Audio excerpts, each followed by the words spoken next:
So this is 22:30 hours GMT, and this is the same time as 10:30 p.m. British Standard Time in London in the UK on Wednesday the 12th of January 2022. Now this is kind of just 10 hours, let's say 10:30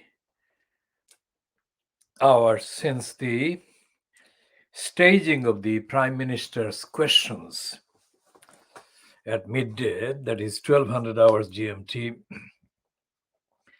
that was staged in the House of Commons, in the Houses of Parliament in London, in the UK, within quotation marks.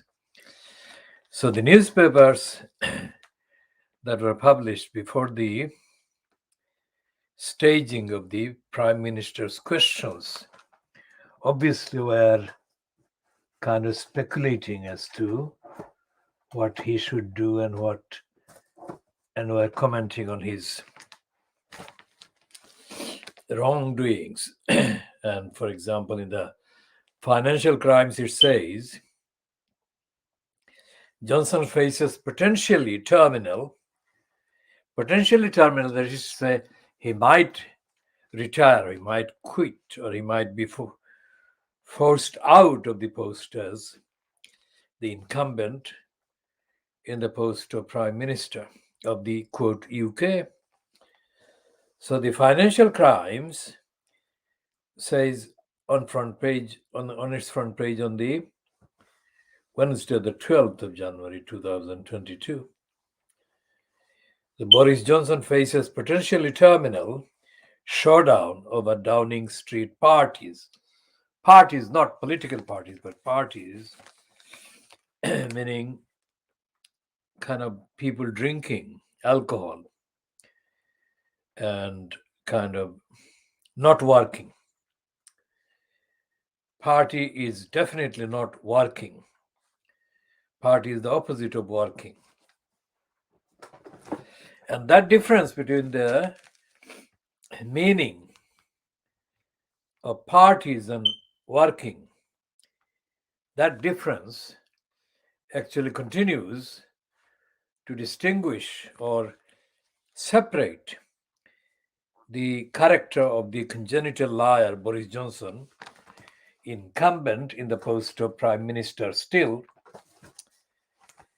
and what he should do and what objectively these two statements or phrases or words mean. This is Wednesday, the 12th of January 2022, and we are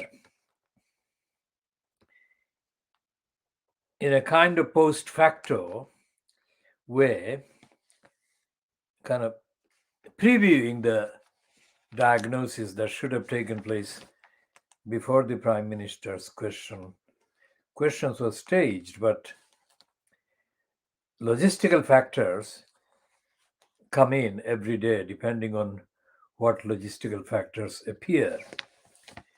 The logistical factors came in so that we didn't broadcast anything up to the 1200 hours GMT when the Prime Minister's questions started. And the main evidence of the lying, the latest set of lies by Boris Johnson, as admitted by Fleet Street, because they don't admit most of the lies as having taken place, as having been perpetrated by the congenital liar Boris Johnson. A congenital liar is the phrase devised by Sylvie Bermann. Bermann is spelled Bermann. Bermann was the diplomat, the main kind of diplomat, the ambassador for France to the UK. That post location is also described as Court of St. James's. So Sylvie Bermann published a memoir focusing on her time in the UK, Britannia. And in that book, she described various things that she had witnessed in the behavior of Boris Johnson, which to her amounted to and constituted sufficient evidence for her to call him a congenital liar. Now, this is the phrase that we have been using as part of the diagnostic analysis in every edition because it is so factual. It is so factual, meaning that a French ambassador or any ambassador from any country that has diplomatic kind of relationship with the UK would be a better placed witness than the various cabals of MPs, ministers, and the other MPs, that is the members of parliament that don't belong to the quote Conservative Party, which is in the common parlance the ruling party in the UK. So we'll come to the details of the Prime Minister's questions and we shall diagnose that ahead of the contents of the papers, Fleet Street papers dated the 13th of January 2022 on Thursday, following the Prime Minister's questions, the editions of Fleet Street papers being printed following the staging of the Prime Minister's questions or PMQs that took place at 1200 hours GMT today, Wednesday, 12th of January 2022. So we are diagnosing the Fleet Street papers in context, which means that we are also taking into account things that are not in the papers dated Wednesday, the 12th of January 2022, and things that would be in the papers of Thursday, the 13th of January 2022. And most importantly, things that will be left out of the papers. Because although there will be technical references to the kind of staging of the Prime Minister's questions, the truth will not be published in Fleet Street papers. For example, the truth even of the questions put to Boris Johnson by the kind of shadow Prime Minister, let's say the opposition person who is the leader of the politically murdered Labour Party and the political murderer of the Labour Party, Keir Starmer. What Keir Starmer had been kind of promoted as in the hours before the actual PMQs were staged, for example, on the BBC, and a woman called the BBC's political correspondent or chief political correspondent, Vicky Young. Vicky is spelled Bivicki, not Vicky. So Vicky Young,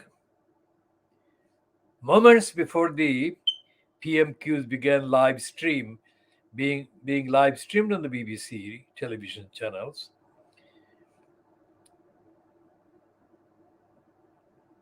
she said that Keir Starmer, being quote barrister, we call licensed law trader, Keir Starmer, being a barrister, she said, would put or was expected to put forensic questions to Boris Johnson about his lying and his the parties, the party gate, and other falsehood and misleading statements and denials that Boris Johnson had perpetrated up to yesterday, which is Tuesday, because on Tuesday, the 11th of January 2022, there were speeches by some members of the parliament. The most highly profiled and highly widely reported one, short speech, but it was the widest kind of reported speech by a Northern Irish member of parliament belonging to the DUP. So something to D is Democratic and E is Ulster. Ulster is the Northern Ireland political name, and his name is Jim Shannon. Now, Jim Shannon had spoke only very short, kind of few minutes, in which he broke down, and he broke down because he was overcome with sadness, emotion, and traumatizing experience of having to relive the fact that his wife's mother, his mother-in-law, died alone. So Jim Shannon's wife's mother, his mother-in-law, had died alone. And the central reason for that being the compliance by his family, his wife's mother's family, complying with the rules about COVID and maintaining distance. And many hundreds, thousands of people right across the UK have heartbreaking accounts and memories about how their loved ones had to be kind of given the farewell by the bereaved, but from a distance, because they couldn't be near their bed because of the distance rule. And when Jim Shannon spoke, of course, there was absolute silence as he spoke. Silence by the MPs who were present. Most Conservatives weren't present, but the Labour Party is in quotation marks because politically we consider Keir Starmer as politically murdered the Labour Party. But there are MPs who carry the name Labour in their descriptions and their introductions and their identities. So there was absolute silence when Jim Shannon spoke. And then other MPs spoke, including a Labour member of parliament from the north of England. And this one was Afzal.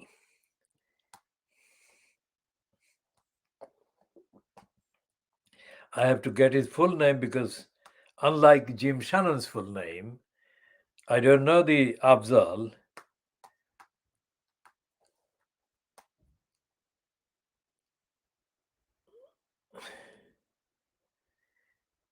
Is it Afzal Khan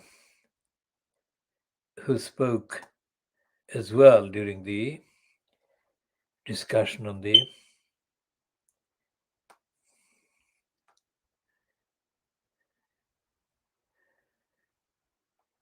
and the fact that they were kind of observing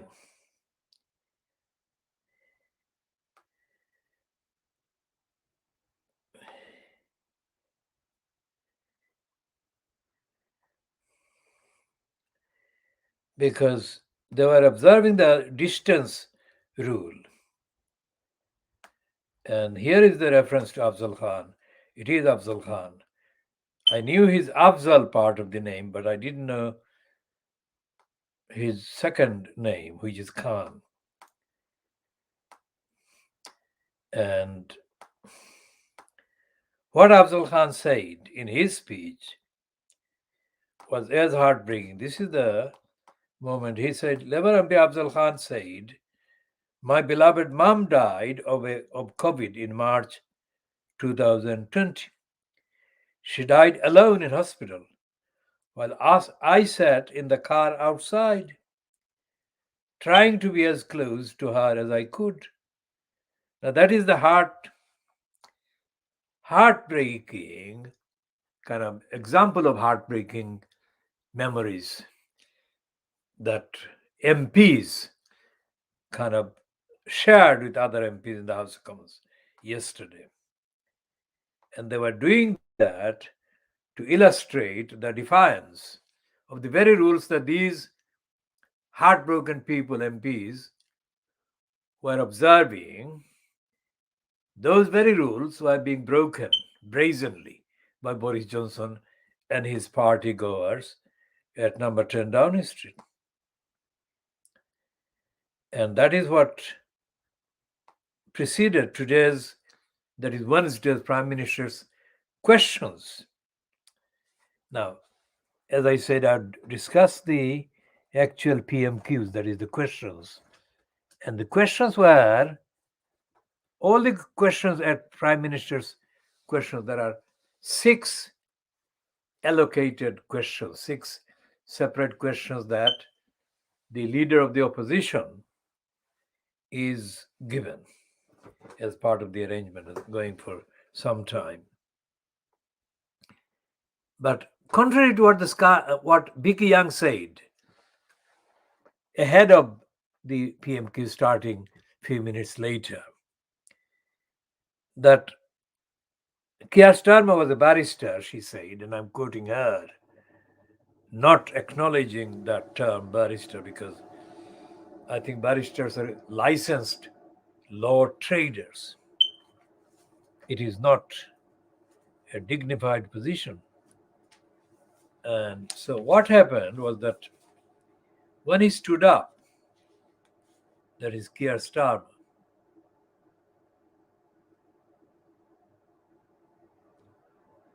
Keir Starmer was overhyped by Vicky Young because she did not have to say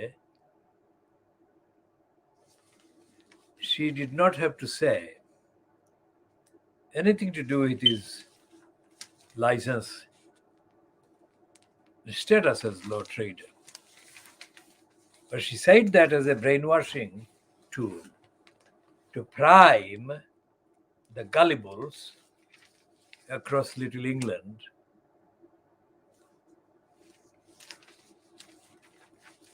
that his being a, quote, barrister contained in that description evidence that he was going to be rigorous, ethical, moral, intellectual, democratic, and so on.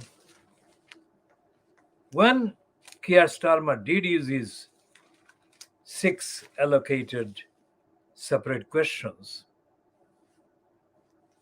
he didn't deliver rigor. He didn't deliver courage, intellect, ethics, morality, originality. He didn't deliver anything.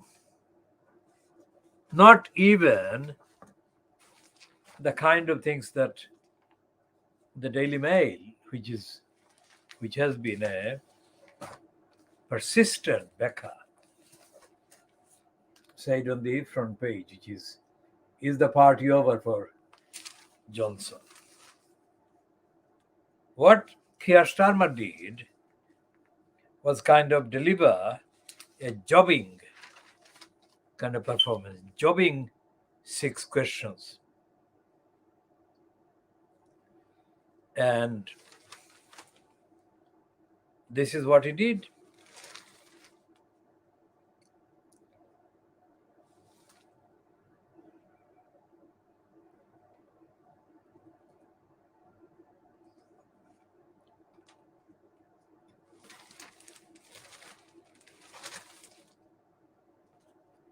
And on pages 6 and 7 of the Daily Mail of Wednesday, the 12th of January 2022, they highlight on the two-page spread, highlight the kind of question and the emotionally charged question or statement that Jim Shannon made. And what happened while he was speaking? He stopped. He couldn't go on. And he was crying at that point about the grief he still feels and felt about his mother-in-law dying alone while none of her relations and children or anybody could be with her because they were all following the rules, the very rules that Boris Johnson and his number 10 cabal were breaking, and they were having a kind of party, which was they're having laughs, and they were, quote, enjoying themselves.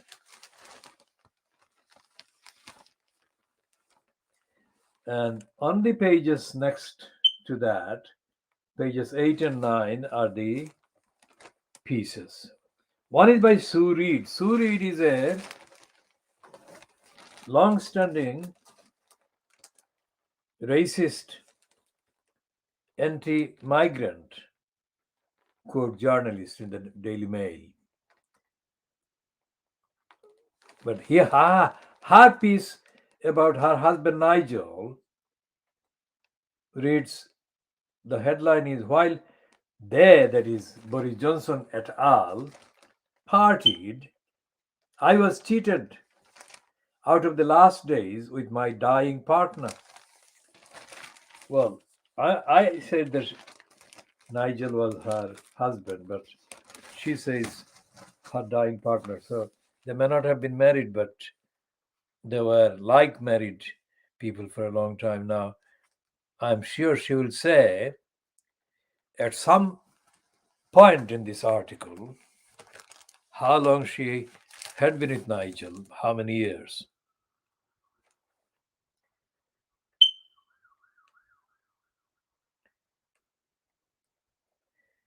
And she describes how Nigel was mistreated by the nurse. Now we'll talk about the kind of two lines of propaganda around the words NHS and all the NHS workers, mainly focusing on the work of the nurses. And we shall then talk about the theme of the NHS being destroyed by the Conservative government, so-called, fronted by Boris Johnson and his cabal. Okay, so let's read some of Sue Reed's pieces. Reed is spelled R-E-I-D, not R-E-A-D. My most precious possession is the birthday card my partner Nigel gave me as he was dying. That's the first sentence. I keep it close by my bedside and blow a kiss to it every morning. Nigel gave me the card with a message inside on the afternoon of May the 20th, 2020, a glorious spring day. That was the sunny evening of the Downing Street garden party, where mask-free guests mingled from 6 p.m. to share bottles of bring your own wine. The tables, no doubt, were being set up for that illicit soiree. Soiree is an evening gathering of drinking and enjoying, etc. When Nigel and I met in the lobby of a private North London hospital, where he was being treated. The COVID rules were draconian. Both of us were masked to the hilt, and I even donned an old pair of large purple sunglasses to avoid catching the virus through my eyes or passing it to Nigel. Now, the memory of that dreadfully sad day seems even more cruel. How angry it has made me to think of myself and Nigel, who used to play tennis with Boris Johnson and considered himself a fan of the Prime Minister, were taken for fools by the government. Every painful memory of the birthday visit has come flooding back to me with renewed agony as more details emerge of how those who ran the country, she's meaning Boris Johnson and his cabal, during the pandemic, that was the first year of the pandemic, that is 2020,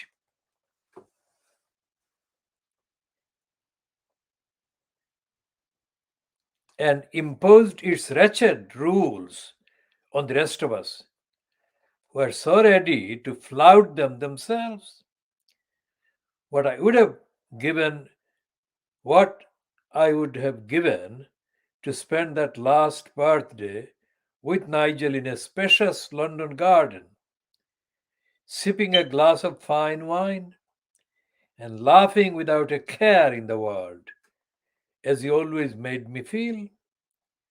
Special permission had been granted for my birthday visit because Nigel had persuaded the hospital's most senior administrator personally. His case was an emergency intravenous antibiotics.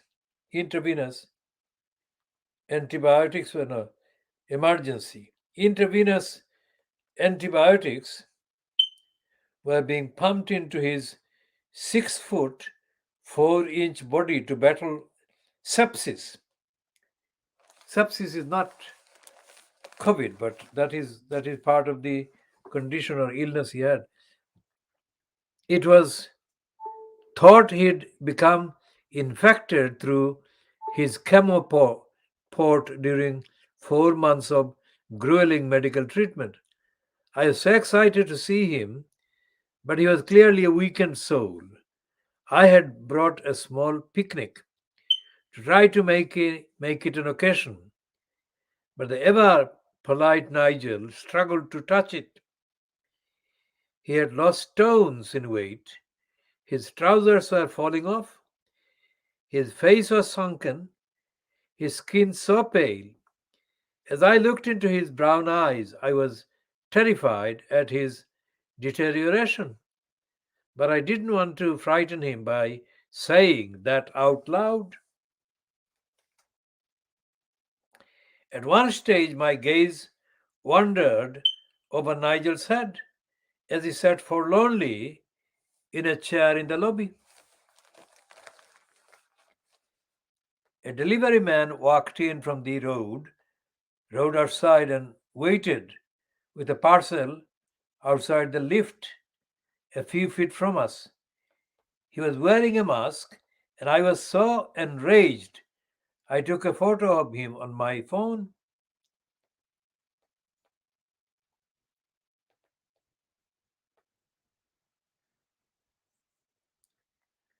I also took a snap of an unmasked hospital patient leaving the same lift and going outside to smoke a cigarette. There wasn't a glance or a rebuke from the hospital's reception desk.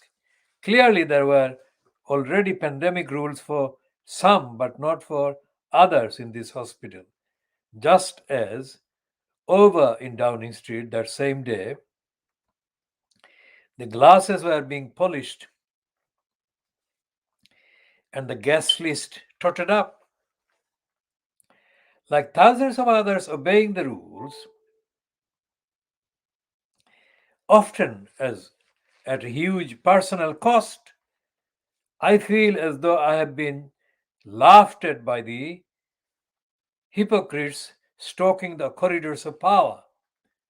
I realize that Nigel and I were cheated of our time together in his final days. We were desperate. We were desperately keen to see each other, messaging one another 18 times a day, as he was incarcerated in a room at the hospital with no visits allowed. Now, this is Sue Reed. Sue Reed has been, if not the, but one of the most racist and dishonest campaigners against migrants from Africa and Asia in this country or into this country. But this is a personal piece about her loss and her bereavement, and that is why I'm reading this.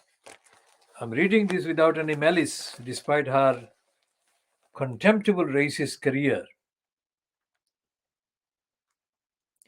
We were desperately keen to see each other, messaging one another 18 times a day, as he, that is Nigel, was incarcerated in a room at the hospital with no visits allowed, so she couldn't visit him. So she was sending text messages or messages if they were using other forms. We were desperately keen to see each other.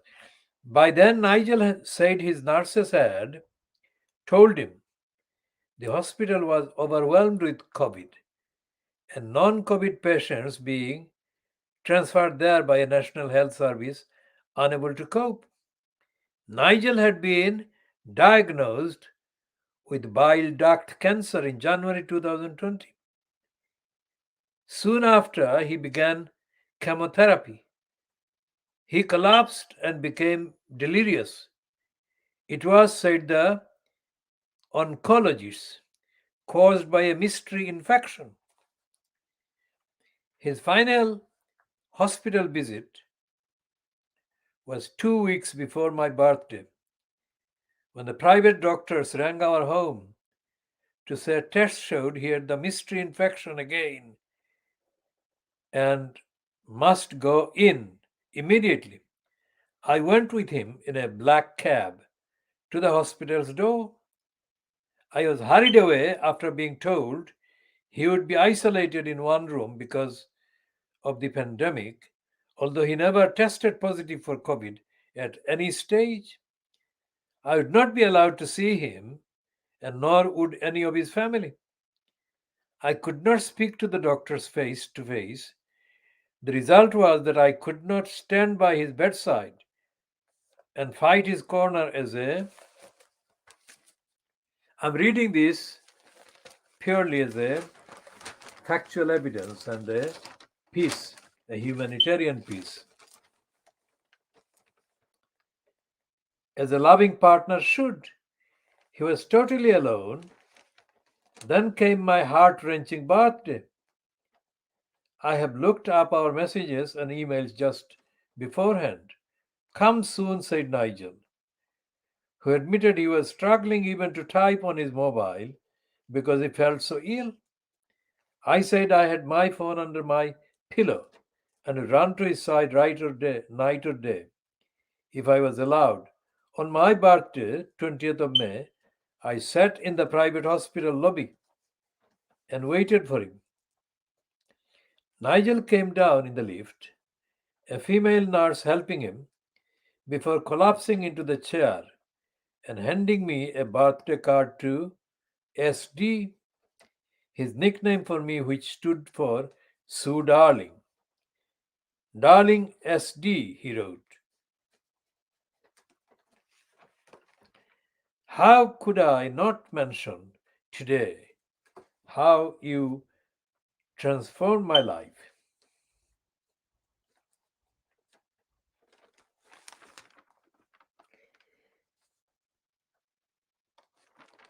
And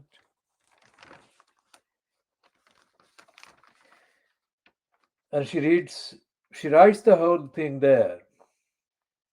what Nigel wrote for her.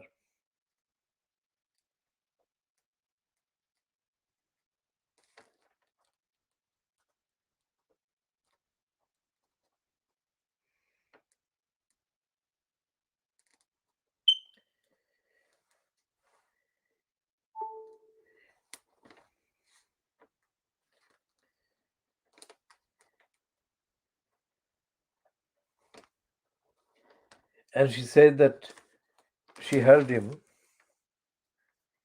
for a second. And just as I did so, that jolly evening party, that is, the party she's referring to is the one that was being held in the number 10 Downing Street. That jolly evening party was beginning only a few miles away, attended by those men and women who had made Nigel and I so terrified of touching when he was already so near to death. 7 days later, Nigel was sent home.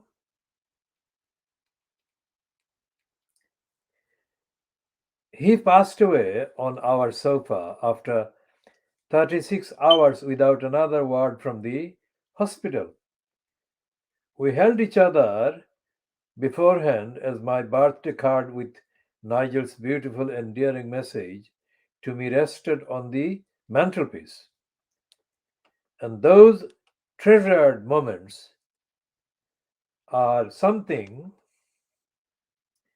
the suspected rule breakers of number 10, Downing Street, she means, can never take away from us, however contemptible their own behavior. Now, this television channel, which is broadcast only on the internet, not on the satellite, not on the terrestrial, nor cable networks platforms. But of course, this is a television broadcast, and anyone can actually access this. And we call this edition, and we've been calling the editions, although they are Khoodeelaar television channel broadcasts, we're calling them thematically as BabyAngelGeronimo editions. That is to say, that's the banner, the main banner under which we are broadcasting. What we are doing in continuing with the world exclusive diagnosis of Fleet Street is highlighting, focusing on, and factually updating on the regime that Boris Johnson embodies and represents and typifies and fronts. The regime, the cabal that Boris Johnson actually embodies, typifies, represents in the technical sense, not in the ethical, moral sense. And Boris Johnson and the rest of the cabal have done things to the thousands, hundreds of thousands of people during the pandemic kind of lockdown, social distancing, and the complete ban on the kind of meeting of people, very seriously ill people and their loved ones and their members of their families. That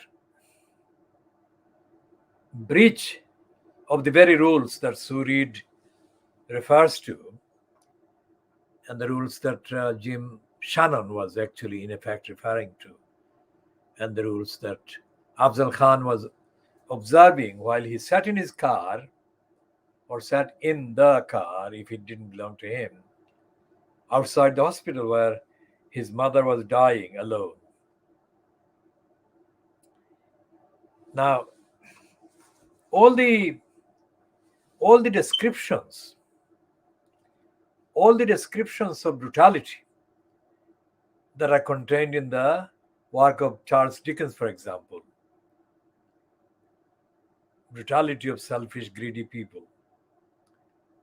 These are works of fiction, and these are contained in the fiction and they're treated as fiction.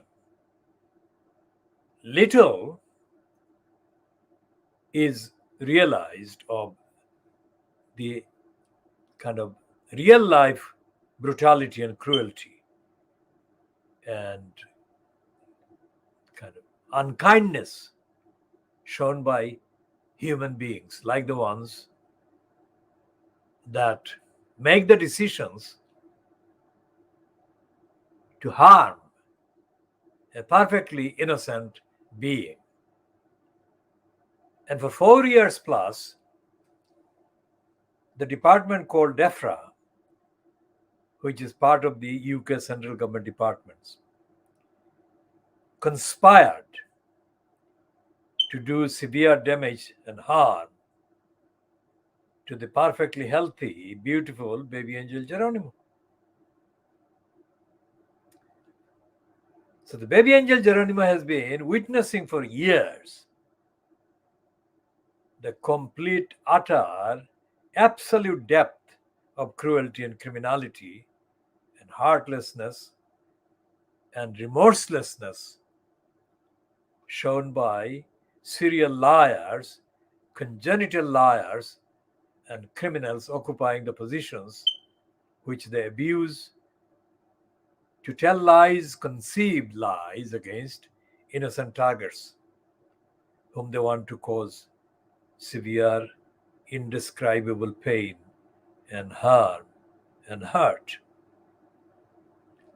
Those are the kind of detailed plan and purpose that for years the criminals at the DEFRA have been confecting against the perfectly innocent, perfectly healthy baby angel Geronimo.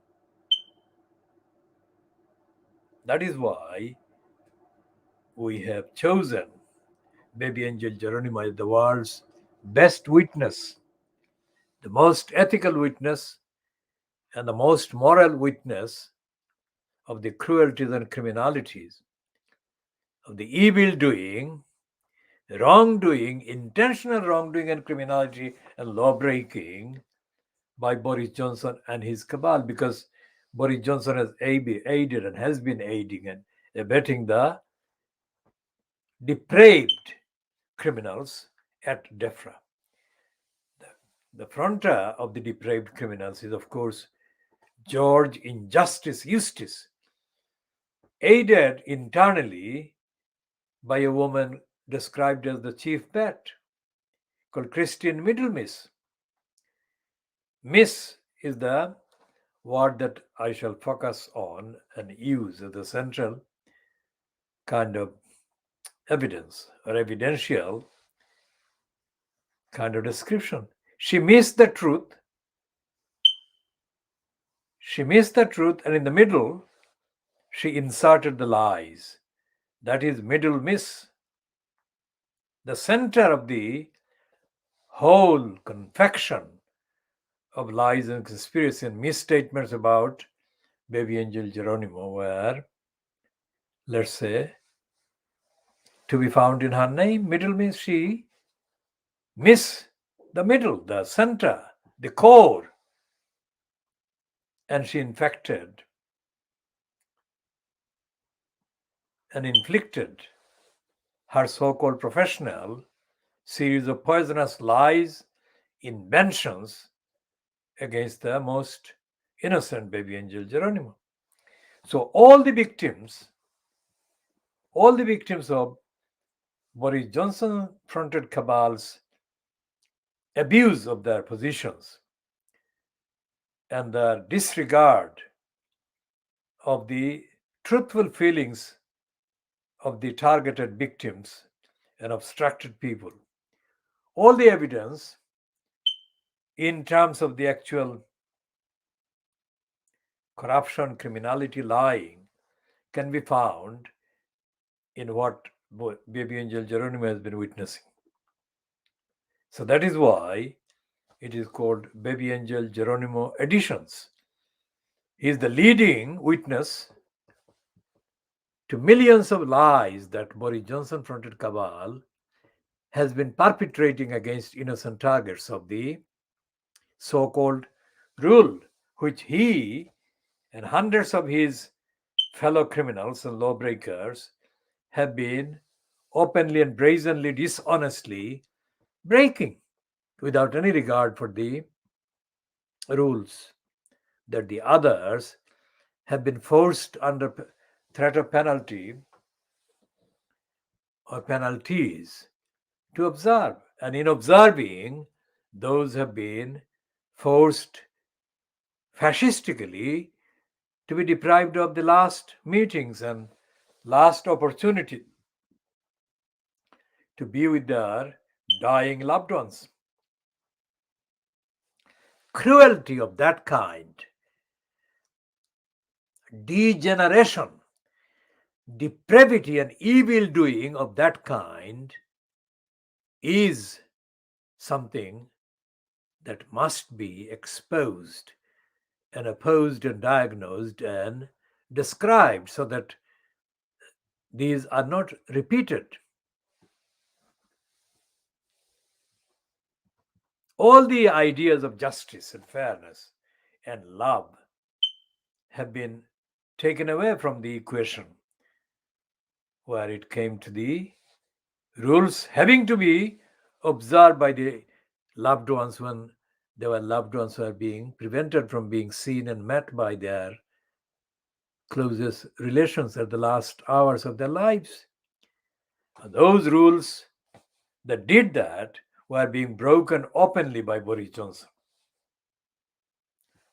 on the 20th of May. But the point is not confined to just one off 20th of May. It went on all the time and it is still going on. So that is a description, updated description of why we call it Baby Angel Geronimo Editions. We shall now turn to some of the things that Johnson, the congenital liar, spilled and spewed during the Prime Minister's questions on Wednesday the 12th. Wednesday the 12th of January 2022.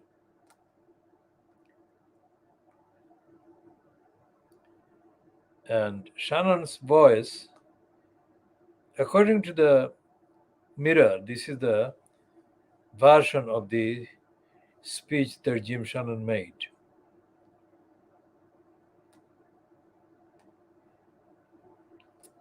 Jim Shannon said, in Northern Ireland, we reached the milestone of 3,000 deaths due to COVID just last week.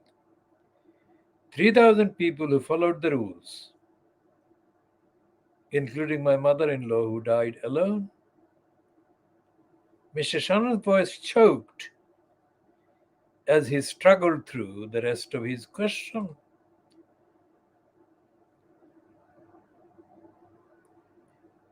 Tory benches were sparsely attended, that is to say, most MPs didn't attend the debate on Tuesday, while opposition MPs packed the chamber. As the Metropolitan Police confirmed, it was in talks with the Cabinet Office over the leaked email. Shameless Mr. Ellis, who is a government minister, told MPs Boris Johnson was a man of integrity and honor. Then minutes later refused to say the Prime Minister would resign if he broke the law. It came as formal legal proceedings were issued against the Metropolitan Police for failing to investigate a separate number 10 Christmas party held on 18th of December 2020. Mr. Mohan, director of the Good Law Project, said, "You can have the rule of law or you can defer to the powerful, but you can't have both." Cressida Dix, that is the commissioner of the London Metropolitan Police, Cressida Dix's cat will know that multiple criminal offences were committed. It shames the Met and ultimately all of us that she refuses to investigate. And so on, it goes on to say. Now, by talking about the cat, obviously, Joe Mon is being stupid because he is assuming that cats are less intelligent than humans. That's not the case, but that's what his use of the word cat actually represents about his mentality. This is the same man, Jomon, despite the fact that he's now featuring on a different context and contextual kind of issue. He is the one who boasted that he had murdered a fox, and he's a licensed law trader. Now, this Joe Mon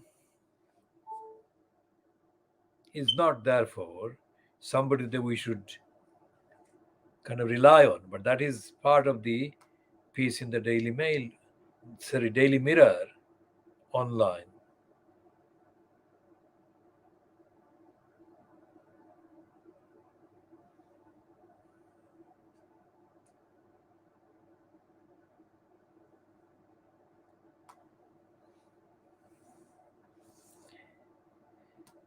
And there are other issues ongoing at the same time. We shall come to that section in a minute. Now, the Daily Mail of Wednesday, as we are saying, in addition to reporting about Sue Reed's partner Nigel, this is the main kind of item on page 8, the heading. Now, grieving families tell Boris, say sorry. And there are 3 columns.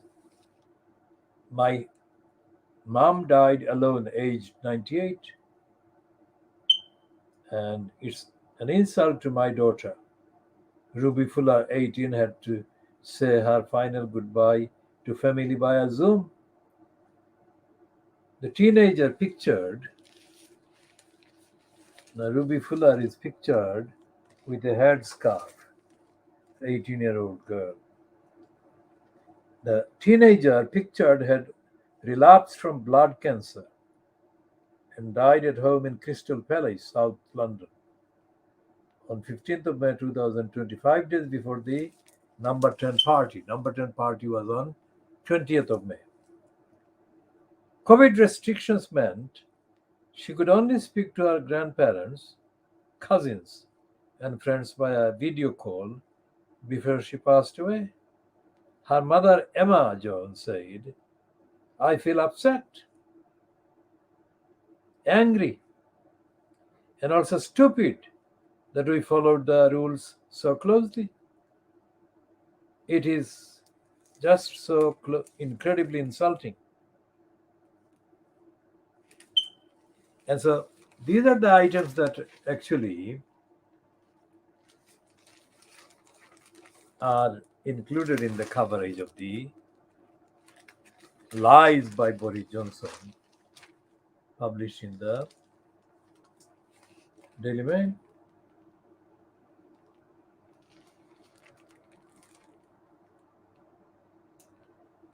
And there is a piece by Andrew Pierce. It says it's a report, it's not a comment. But Andrew Pierce does not report, he comments. Andrew Pierce is the warmongering Tony Blair supporter and a fanatic promoter of the Brexiteering agenda. And he is completely shameless and immoral. But there he is in the Daily Mail, being given a big platform, increasingly bigger platform.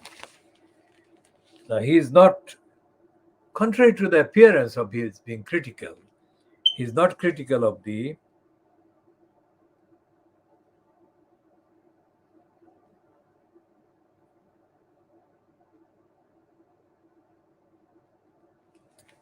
so he's saying that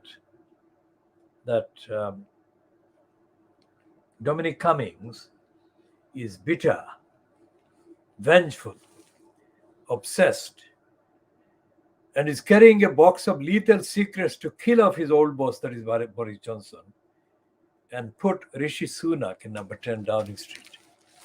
That's Andrew Pierce. Now that's Andrew Pierce. That is Andrew Pierce.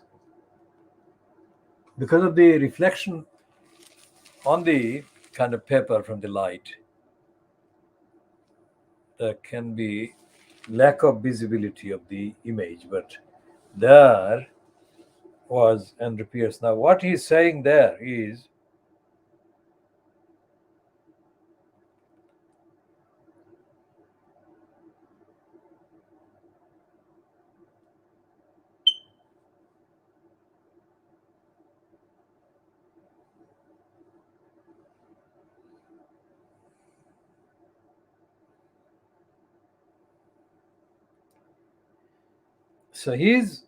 Andrew Pierce is not being critical of Boris Johnson's lies, cruelty, law breaking, evil doing at all. He's having a go at Dominic Cummings. He's saying that Cummings will not rest until Boris Johnson and his current wife, he's not saying current, but I'm saying current, Kerry Simmons, have left, that is, Boris Johnson has left the post of Prime Minister. So, by diagnosing, world exclusively diagnosing Fleet Street, this is the kind of thing we find that is not obvious to people who are reading the papers.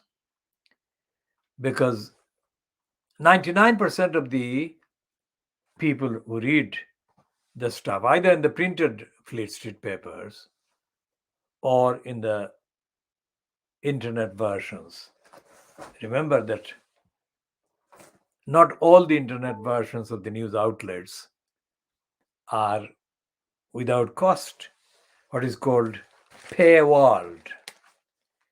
So the Daily Mail website is still available without paywall, but the Rupert Murdoch scum internet version is not.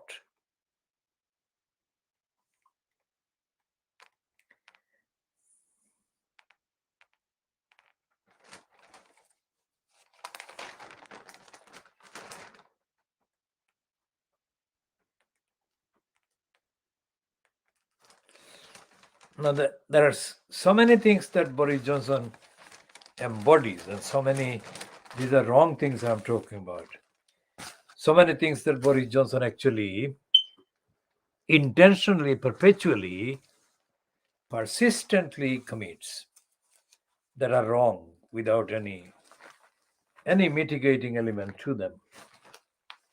For example, one of the things that Boris Johnson has boasted about not far long ago, that he has said that greed is good. Greed is good. Now, greed is an evil. It's not good. It cannot be good. So, anyone who, like Boris Johnson, can openly, brazenly say that greed is good, then it must be presumed that they are immoral.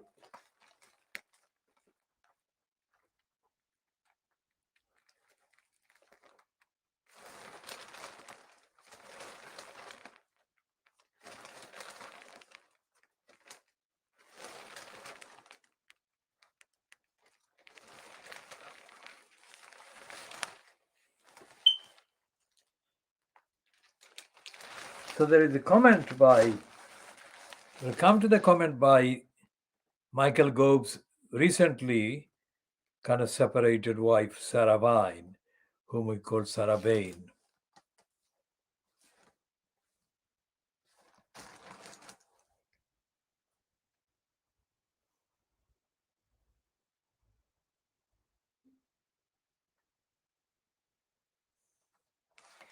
And this is a long piece, so-called editorial in the Daily Mail about Boris Johnson's dishonesty.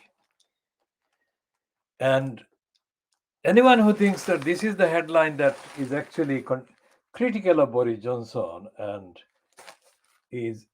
does represent critical line by the Daily Mail about Boris Johnson's dishonesty and heartless and cruelty and corruption needs to know that this is not true. Because beneath the headlines and beyond the headlines in the editorial, the Daily Mail remains servilely loyal to the serial liar Johnson. This editorial ends with this absolutely dishonest and corrupt paragraph. So often during the pandemic, the Prime Minister, that is Johnson, has got the big decisions right. He has not.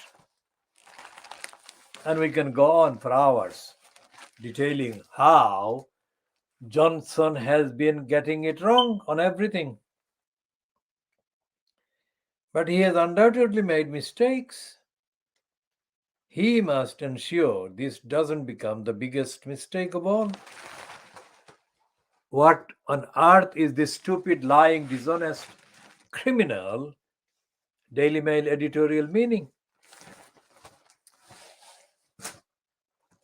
I mean, more than because there is the constant denial of the actual numbers of people who have died due to neglect by the government, due to dishonesty by the government, and so on. Their number is 200,000 people have died. But the reality is that double that number would have died. And the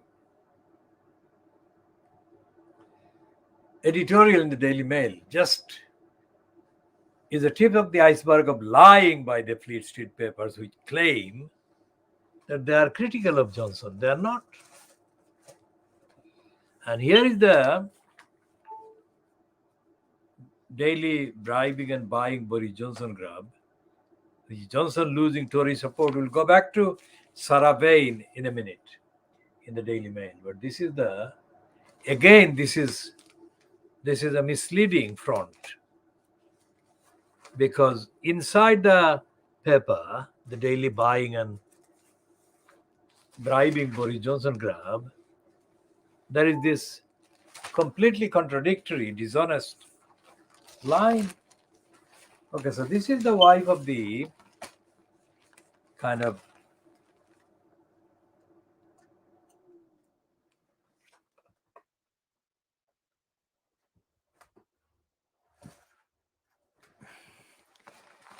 this is the wife of Michael Gove, who is the kind of member of parliament, now being the Secretary of State, the cabinet member for the so-called department for leveling up, or the task of leveling up. So this one is a Sarah Vanity, Michael Gove's recently separated wife. Some say she and Gove are more than separated. They have been divorced, but no confirmation can be found, at least not by us, anywhere publicly accessible. So let's say they're separated, that is for sure. But despite the fact that she separated from Gove and vice versa, the actual political content and the agenda that Sarah Vanity, supports remains unchanged. It's conservative, and to quote Angela Rayner's recent description, one-word description, scum. For the first time since Boris Johnson became Prime Minister, I'm worried about the country's future, she says. I am by no means a blind cheerleader of the government, she pretends. But nevertheless, I do believe it to be infinitely preferable to the hard left alternative, the current Labour front bench. Now, if she says that, and she means Keir Starmer as a hard left, then of course she is a worse liar and criminal than appears to be the case. There is no hard left in this country anywhere. Absolutely nowhere. So where did she find this hard left? So that is the diagnosis of Fleet Street. World exclusive original diagnosis by us of the liars of Fleet Street. And the Fleet Street liars, as I said about Sue Reed. Sue Reed, even after talking emotionally or writing emotionally about her partner Nigel, remains loyal to the criminal, Boris Johnson, and his cabal. And the Daily Mail, despite the fact that it runs from time to time, runs kind of noticeable, eye-catching headlines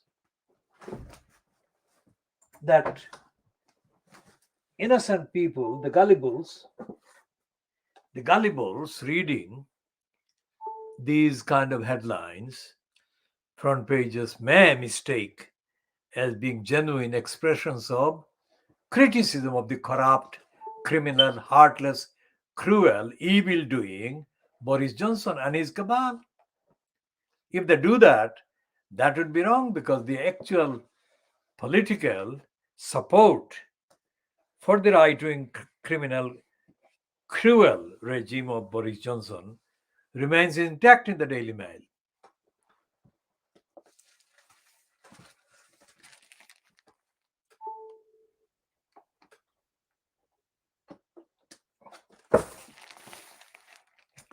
So this is the world exclusive diagnosis. That is what we diagnose and find in the diagnosis. That is Sarah Benity. That vine we call vein, because of our career of lying. So she says current Labour front bench is hard left.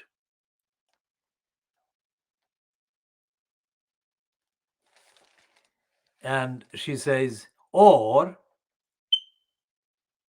the Marxism light on offer from Ed Davies Liberal Democrats. Now, she is so stupid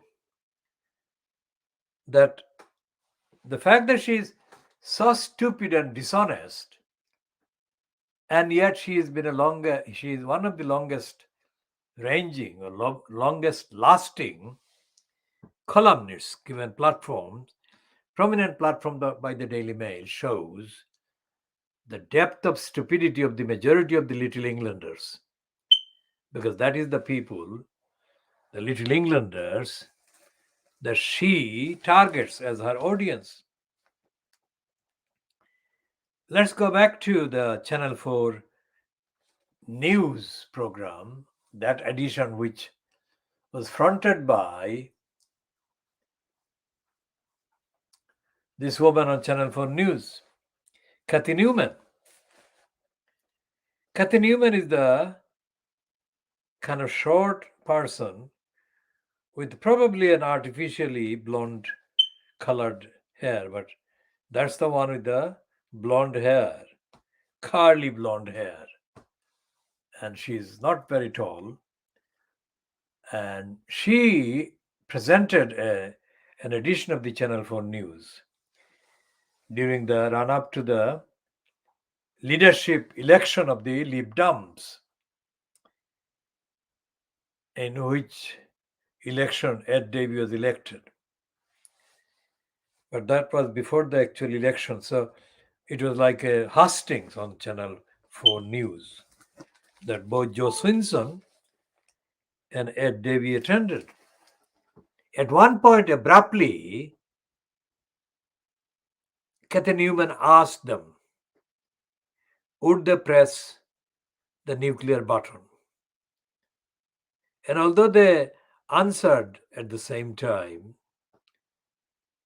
if a long-ranging forensic analysis is made of the time each one took before they answer, before they press the button, both of them said yes to the question Cathy Newman kind of put to them without such a question being apparent in the previous parts of the interview, so-called, or the hustling edition, because both of them were there. Now, both of them said they would press the nuclear button without any hesitation. In fact, both of them became very agitated in order to be the first to answer that question. Yes.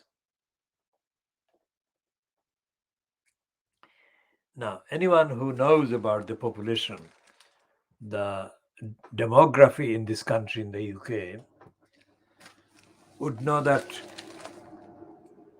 most people in their social kind of interactions, or their interactions with one another, or whatever level, are not deeply political. They are only kind of capable, they're prone to be kind of capable of being influenced and led astray by very kind of simplistic, very simplistic and short sound bites. So when Cathy Newman put the question to the kind of wannabe leader of the Lib Dems in this country, both muttered the same thing. Yes. Now here is the point of reference that becomes relevant to the meeting that David Attenborough had with Greta Thunberg, the Swedish teenager now turned 19. And David Attenborough paid Greta Thunberg huge compliment for taking up the cause of the protecting the environment.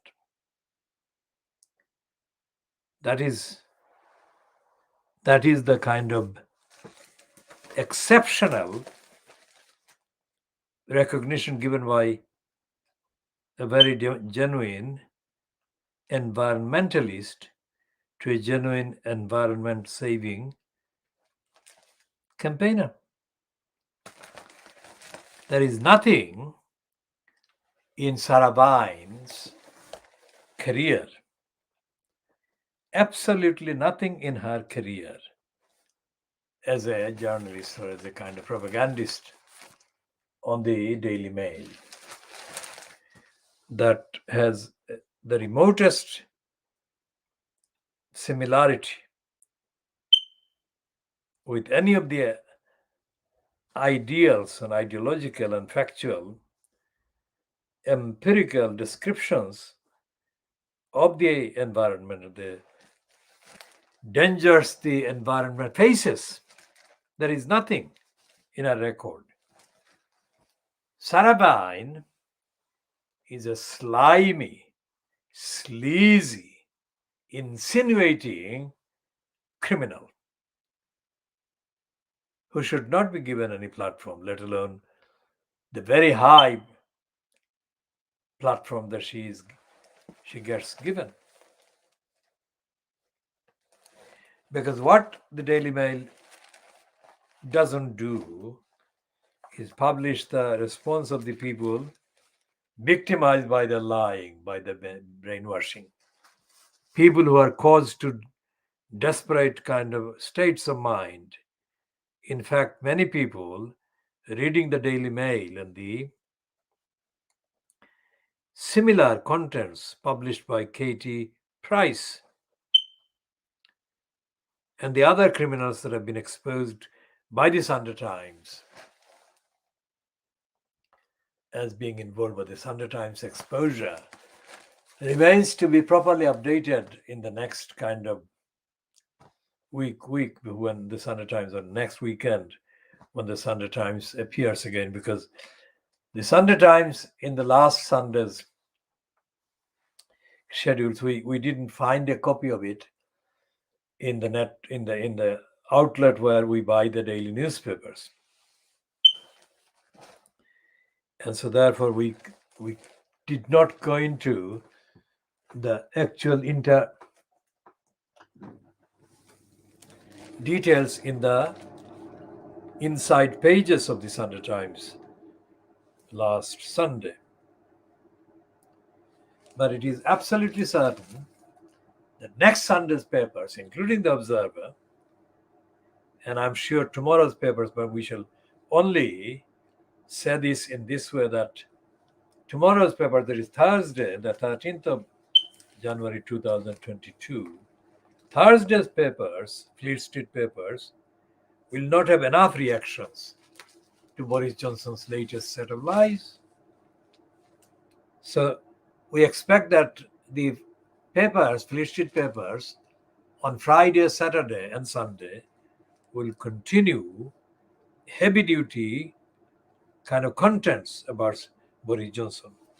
When I say heavy duty, I do not mean critical, but they are obviously the right wingers in Fleet Street and the liars in Fleet Street who all support Boris Johnson, not because of his lying, but because he is a conservative. And they all support the conservatives.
So what Sarabhai is doing is not talking about the cruelty of Boris Johnson and his cabal and the illegality and the evil wrongdoing by Boris Johnson and his cabal, but that there were draconian rules in the first place. She's not saying that Boris Johnson behaved criminally, which he did. She's not saying Boris Johnson behaved in a criminally entitled way, which is fact. She's saying that it's the fault of the rules, not the fault of the rule breakers. Remember, it is Johnson and his cabal that have broken the rules, not the other people in the public, among the many.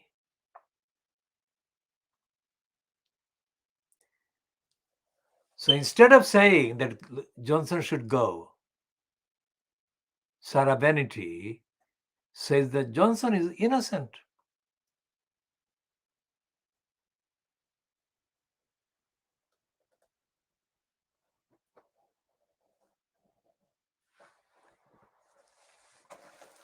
And so the line is there.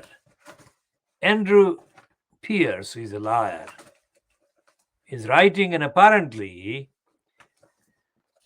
topically critical piece, but in fact it turns out that he is attacking Dominic Cummings. Not that we are holders of any brief for anyone, including Dominic Cummings.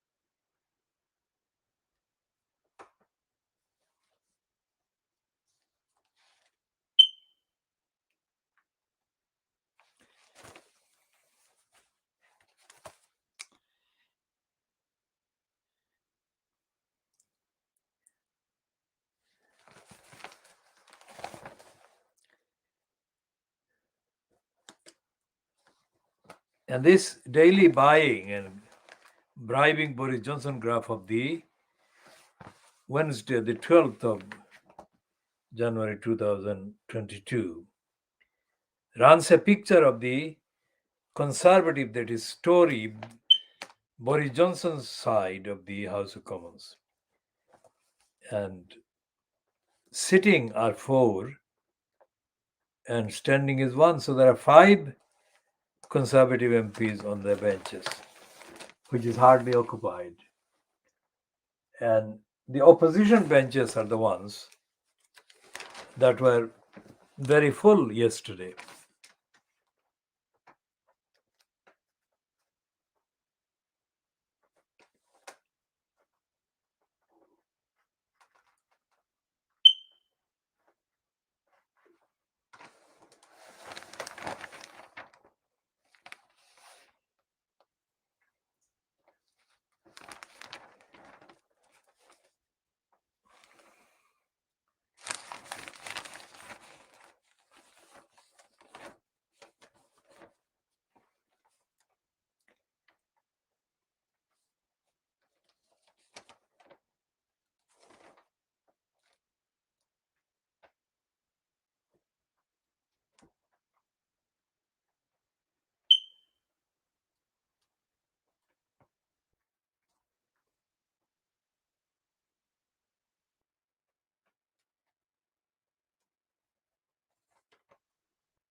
There are 2 pieces on pages 4 and 5 of the daily buying and bribing Boris Johnson grab about the London Metropolitan Police on the left-hand side on the page 4, refusing to start a police inquiry into the Partygate scandal and number 10 Downing Street. And on the next page is the heading to a piece, Johnson aide involved in another boozy gathering. Now, there is no way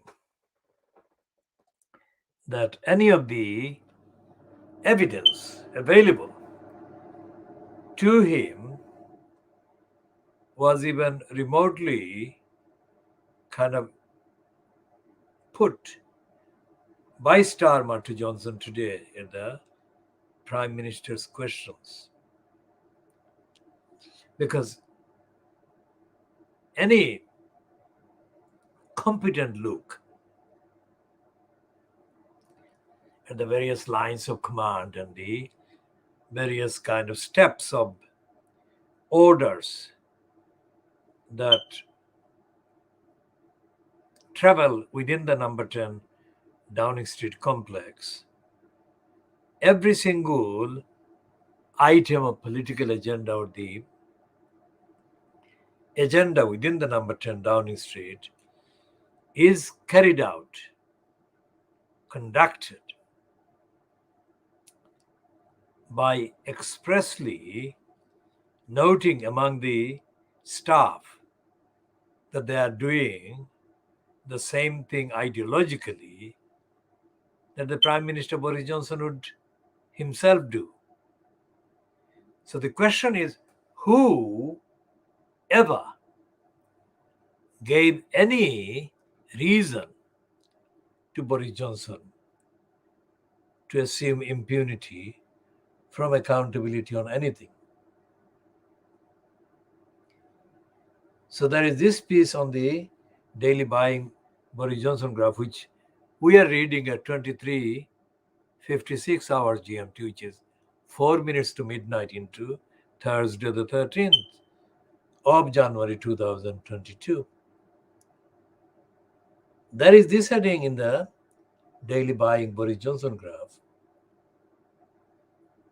Johnson hanging in a thread. I'll read that again. Johnson hanging by a thread, says former minister, as his own MPs turn against him. Let's see. This is the Telegraph, which is a bigger size. It is still the broadsheet size, not the tabloid size. So on the right side of the viewer, looking is Jim Shannon, who is photographed as he broke down.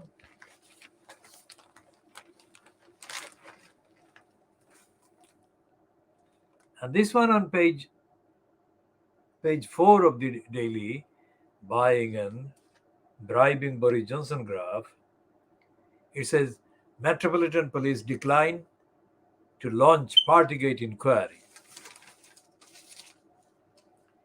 And this one is from the front page of the daily buying Boris Johnson graph, which is Johnson hanging by a thread, says former minister, as his own MPs turn against him.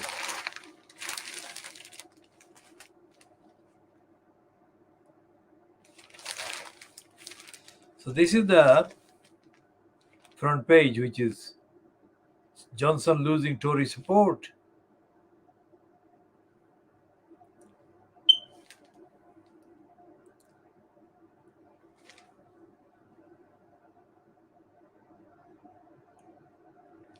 And there is this item about the Johnson losing Tory support.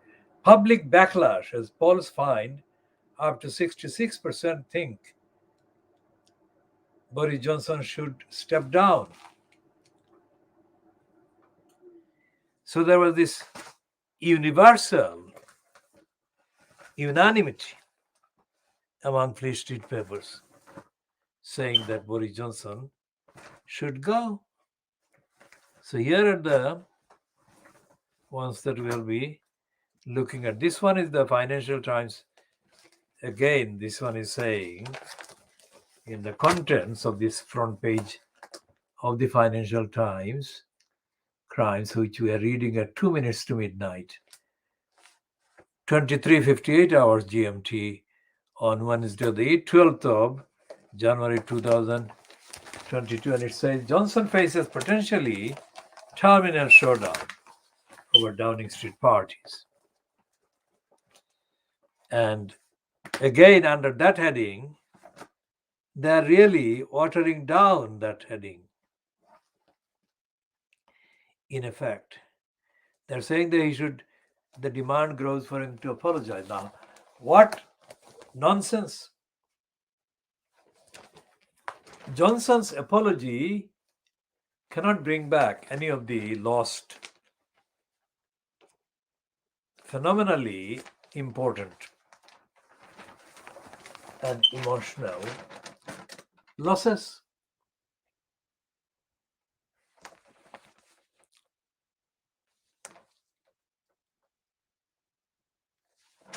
There is an editorial piece about Kazakhstan being open to Russian takeover, and there is an opinion piece by a woman called Erika Marat. Erika Marat is associate professor at the College of International Security Affairs of the National Defense University, Washington, D.C., and Asel Tutumulu of Near East University contributed to this article. Asel Tutumlu. Now, this is a piece about Kazakhstan paying the price for ignoring public discontent. And there is a piece about Johnson should come clean on lockdown party. And what the financial crimes is doing is exactly what the other Free Street papers have done. And Johnson has no evidence that Johnson will ever tell the truth. And how? Because in his, what the Daily Mail online says, the heavily lawyered, that is to say, the script that he delivered as being his answers today to Keir Starmer. The script that he delivered, Boris Johnson, that is, in relation to the 6 routine questions put to him,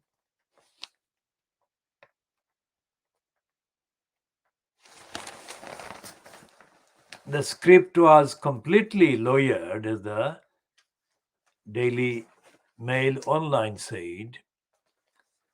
And as it was lawyered, it was completely full of lies.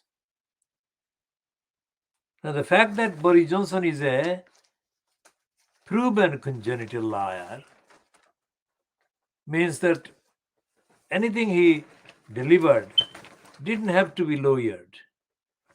Why? Because if it is true that no rules are broken,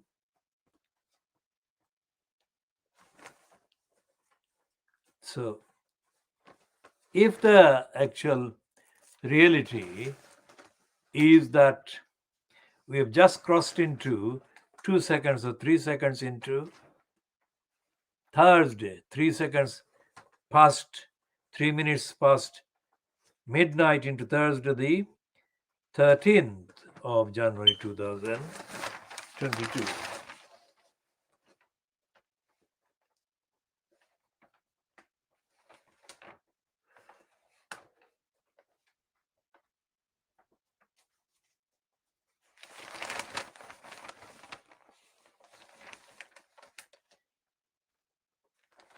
And there is this piece about healthcare. The heading on page 2 is, it's a piece by Daniel Thomas. Welcome trust to boost research on vaccines.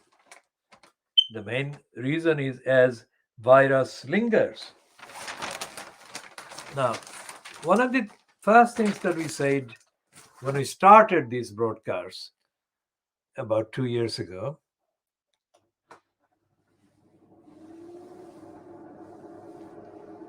remains true, which is that when the National Health Service as an idea was launched in the late 1940s in the UK, which was boasting about this being a world-class initiative, etc., etc. The bragging and the boasting still continues around the NHS. While as compared to the late 1940s and now, reality shows that the NHS was never prepared to face anything like the pandemic. And we have said originally that no hospital, the NHS hospital, or no NHS kind of hospital trust of any description has been delivering people the healthcare at the point of need.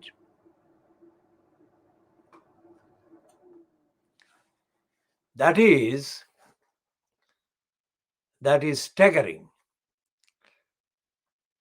So no newspaper in Fleet Street has said what we have been saying. And we shall continue to update on what we have said just now again. And we shall continue to ask the question, has the Labour Party, which makes more claims than the Conservatives about being the national NHS founder party, has the Labour Party leadership done the right thing to make the NHS exempt from market forces and exploitation by market forces, market elements?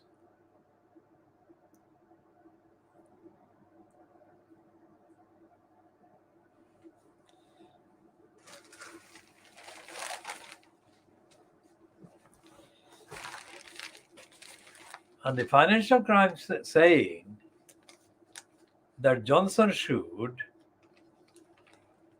come clean on lockdown party is missing the point. Johnson will not come clean, as he showed. He has shown in the PMQs on 12th of January 2022. He says that he regrets or he wishes that we, that is him and his cabal, had done things differently. It's a million miles away from him saying that he regrets breaking the rules. Think about that.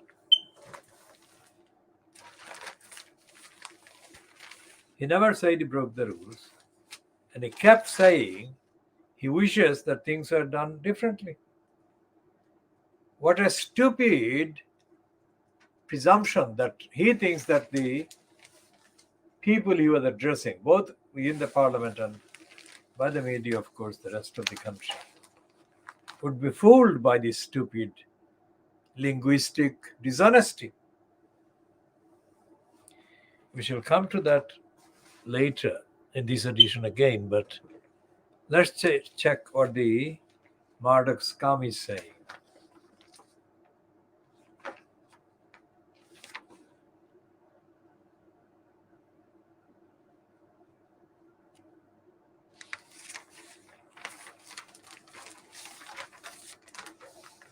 So this is the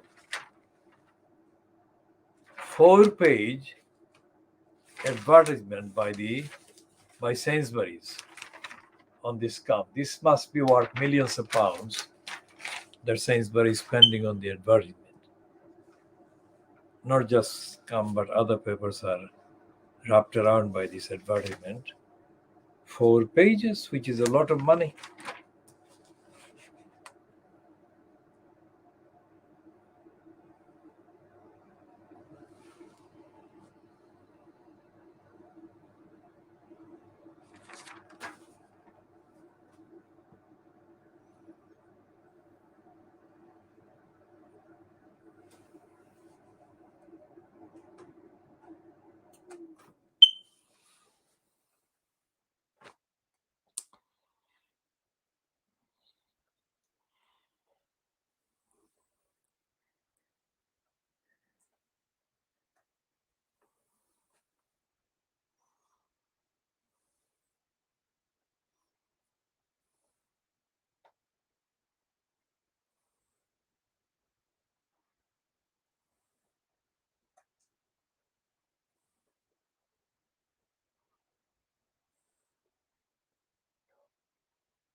And there is this 2-page spread on this Sun, which we're saying on the record Sun, but it's actually scum.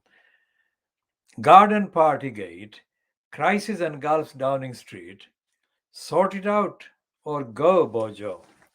That is the 2-page spread that the scum is running. Again, this is misleading. That's not what they mean. Because they are saying that Johnson has done most things right, like getting the COVID thing right, but he didn't. Anyway, in the following pages 6 and 7, Jim Shannon is given the main space and also a quotation attributed to Afzal Khan. My mom died alone in hospital while I sat in the car outside.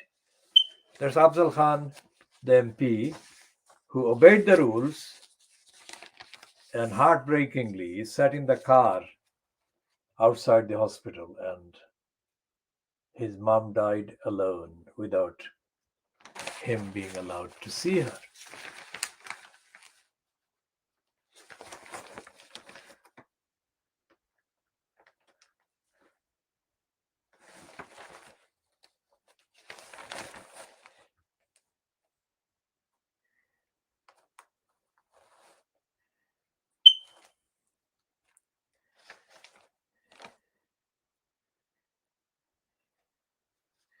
And the scum is still advising Johnson to win back the public.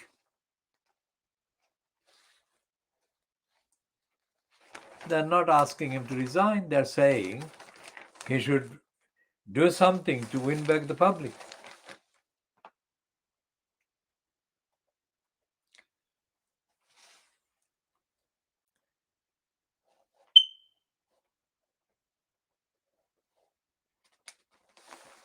There is a very small item about this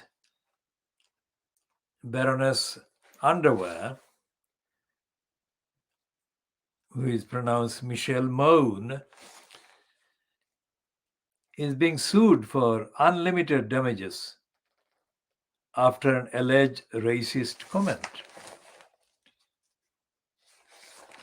And it's a small item.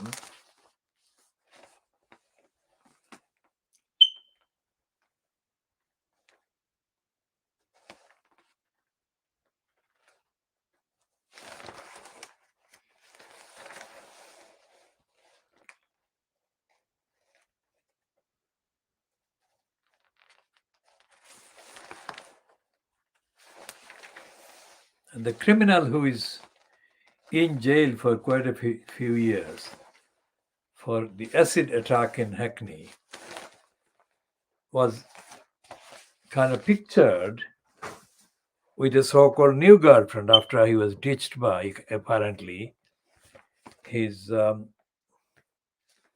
actress wife. Now that Instagram account, this scum says, has vanished.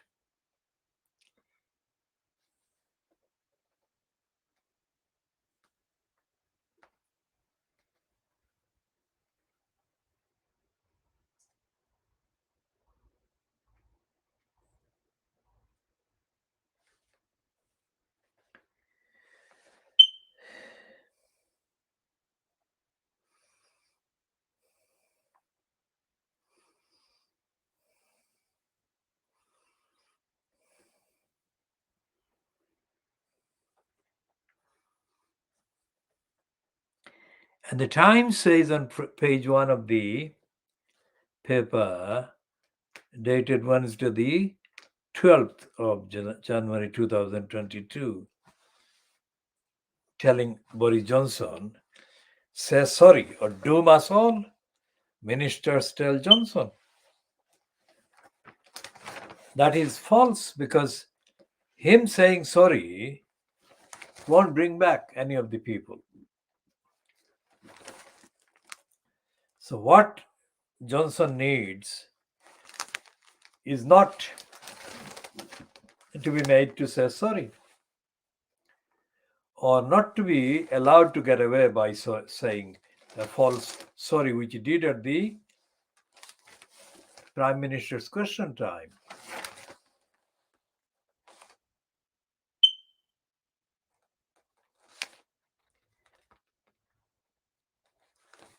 We shall come to that again shortly. There is a piece in the Times saying that Abu Hamza's son is jailed over identity fraud. Now, anyone watching this from outside of the UK may not readily understand or recognize the name Abu Hamza. Abu Hamza, as part of our world exclusive diagnosis of the behavior of the Muslim so-called leaders in the UK, we assert that Abu Hamza was an absolute idiot, tactically absolute idiot from the start. When he began the kind of stupid charade outside the Finsbury Park Mosque, Abu Hamza was being stupid, idiotic, because that is the last kind of way to allegedly enlighten people about Islam. That was to, whatever he did outside the Finsbury Park Mosque, actually did and would be guaranteed to lead to people misunderstanding Islam. Now, if that is the height of the intellectual height of the Muslim leadership, then God forgive us. That is humanity about these leaders. So you can look up Abu Hamza and you can find much more content about various things that he has been associated with.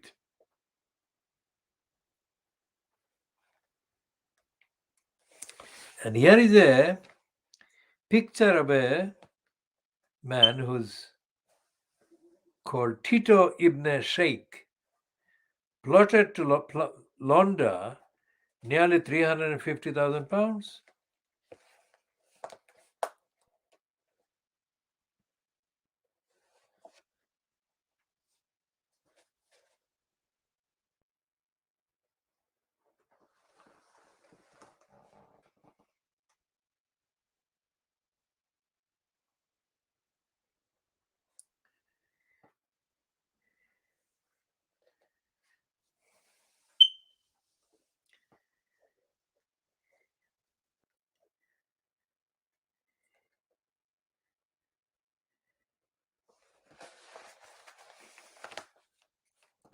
Now here is the prosecution kind of person involved in the prosecution of Abu Hamza's son Tito. And this prosecution person is reported by the Times as saying, well, his name is Russell Tyner. So I'll read the whole paragraph. Russell Tyner of the Crown Prosecution Service. I'll read it again. Russell Tyner of the Crown Prosecution Service's Organized Crime Division said, Ibn Sheikh was perfectly willing to bank and move large amounts of stolen money. The number of passports and other ID showed he was more than just a neutral recipient of the cash. He was an active and willing participant in the conspiracy, and he had the ability and means to create false accounts to launder cash. In that paragraph, there are several references to bank. Now, that shows, if that is true, that there are banks that allow criminals and launderers, individuals and gangs to open bank accounts, then that is proof, conclusive proof, that the banks in this country are engaged in theft and criminality, and that banking has a right to use the banks for cash and checks or whatever financial transactions that is. Now, the experience that our movement has witnessed and continues to witness shows the opposite, that bank accounts are not allowed to the many. So the fact that criminals can get any number of bank accounts without any problem shows that criminals are doing business through the banks, and the banks are therefore fronts of the operations of the criminals. UK banks are effectively engaged in theft, laundering, and so on.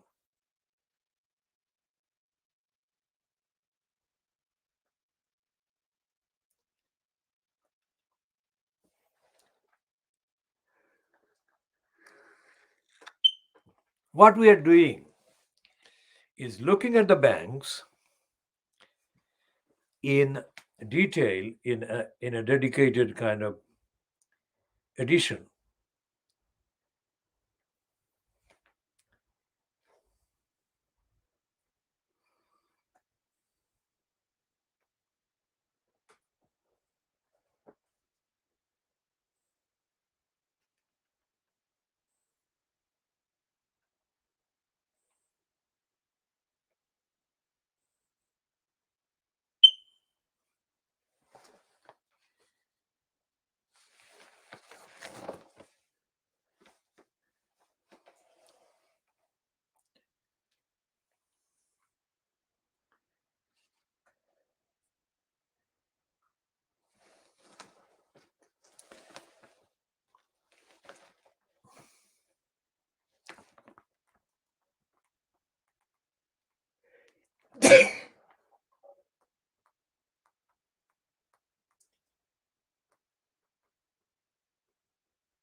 And the editorial in the Times of Wednesday,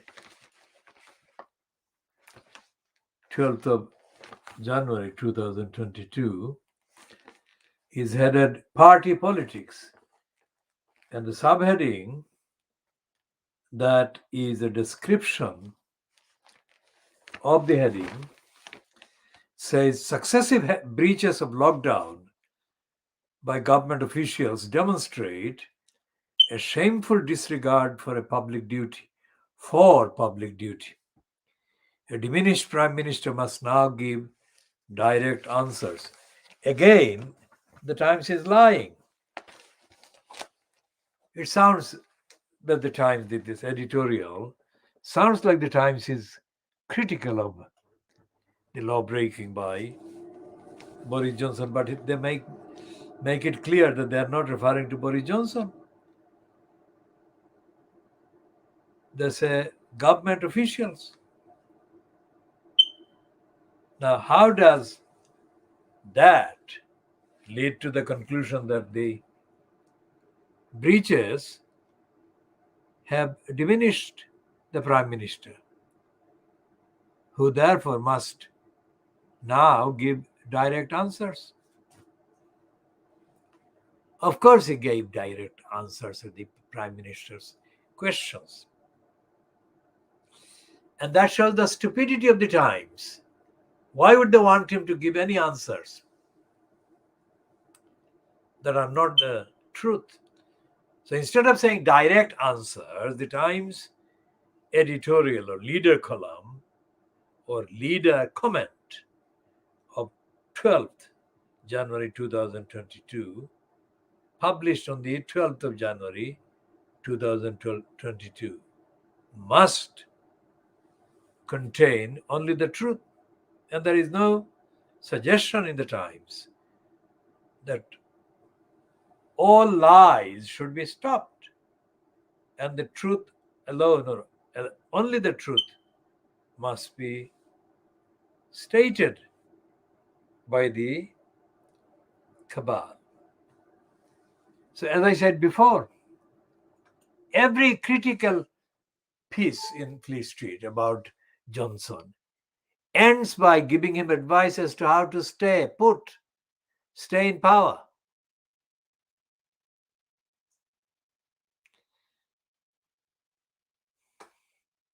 This is not something that should be allowed.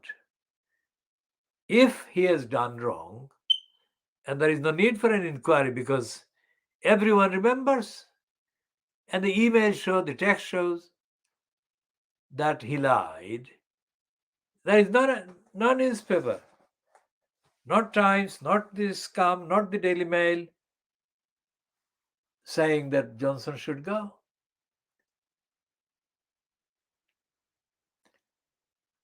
Why are they doing this? Why are they reluctant to say that Johnson should resign?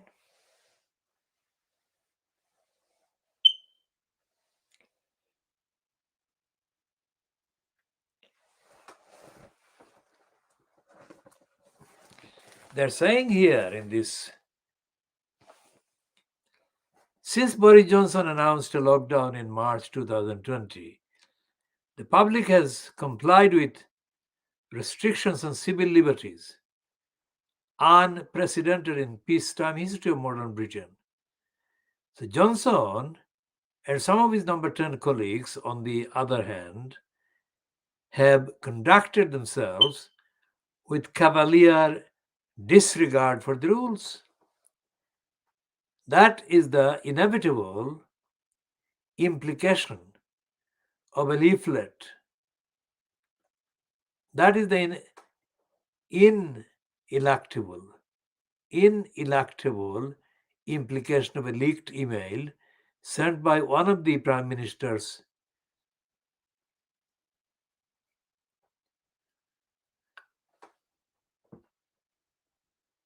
So let's read that.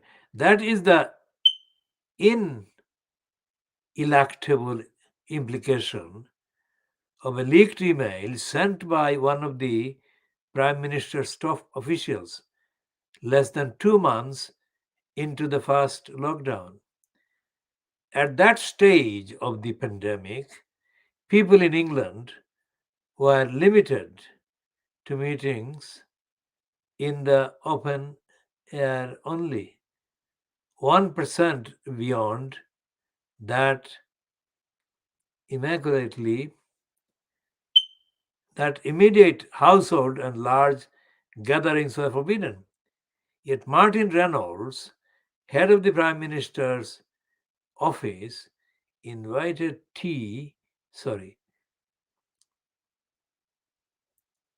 head of the Prime Minister's private office, invited more than 100 Downing Street staff.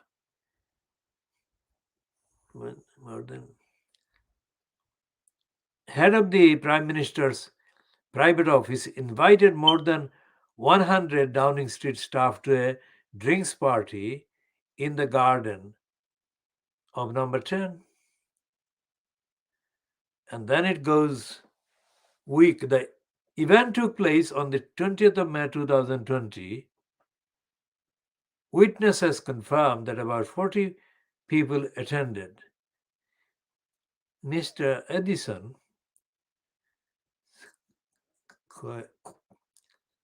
Mr. Reynolds, Conservative MPs had the luckless task yesterday of applying the most polished patina they could to these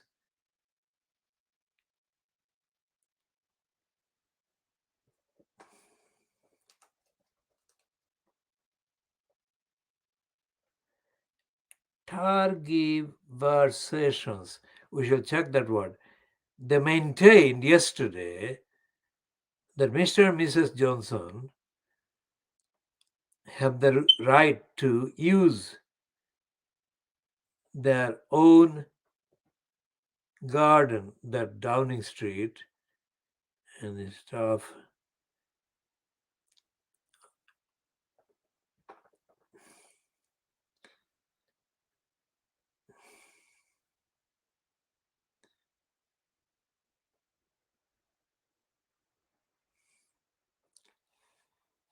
So what this Times editorial is saying is exactly what we have said the other Fleet Street papers are saying.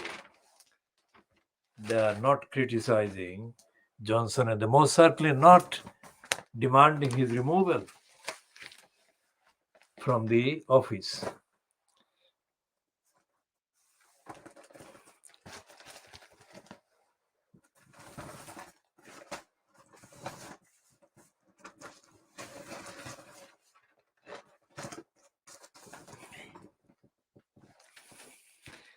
So the I newspaper on the front page cover, the front cover says PM's future in jeopardy as Tories rage at lockdown drinks party. Again, they're not asking for him to kind of resign. They're not calling him a liar. This is ridiculous.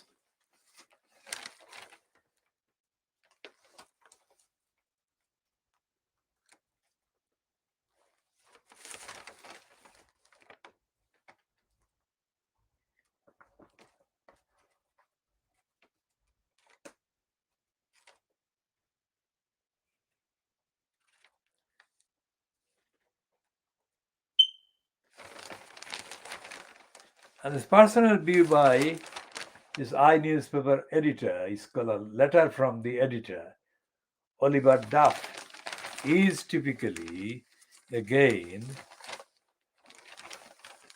kind of failing to tell the truth himself while he's saying that people's anger will grow when the truth is not being told.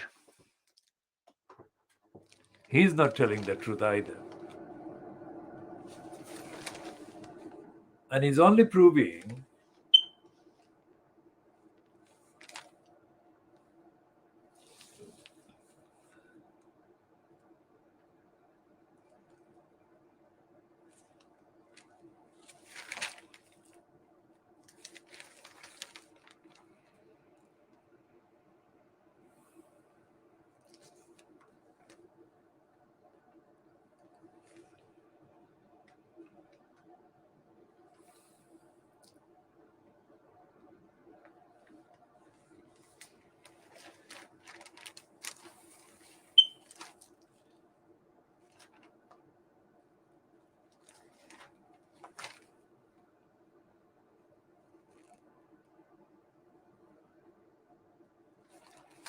and Angela Rayner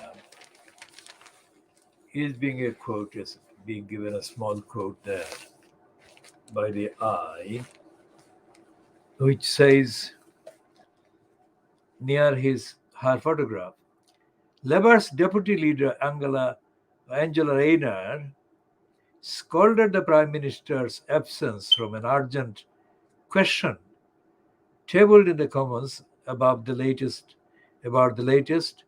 party allegations, saying the move speaks volumes. Boris Johnson swerved a Commons grilling yesterday sending Paymaster General Michael Ellis in his place. Miss Rayner asked why Mr. Johnson had not attended the meeting, adding, quote, "The public have drawn their conclusions. It won't wash to blame this on junior civil servants. The Prime Minister sets the tone." And the picture is by Jessica Taylor, AFP news agency.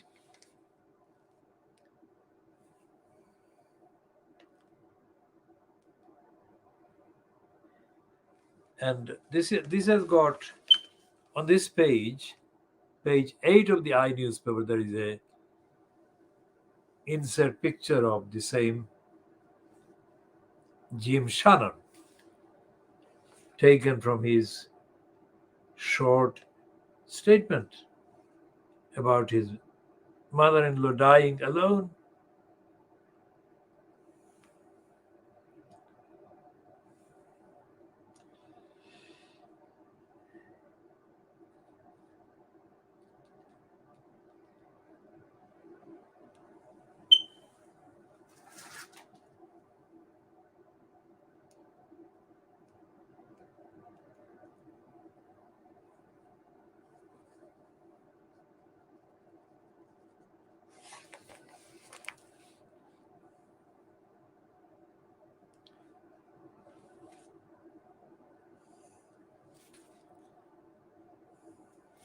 So the heading is "Careless Government Losing Our Trust," says ethics chief. Let's see the beginning of that piece, if they kind of are consistent with the heading and the content.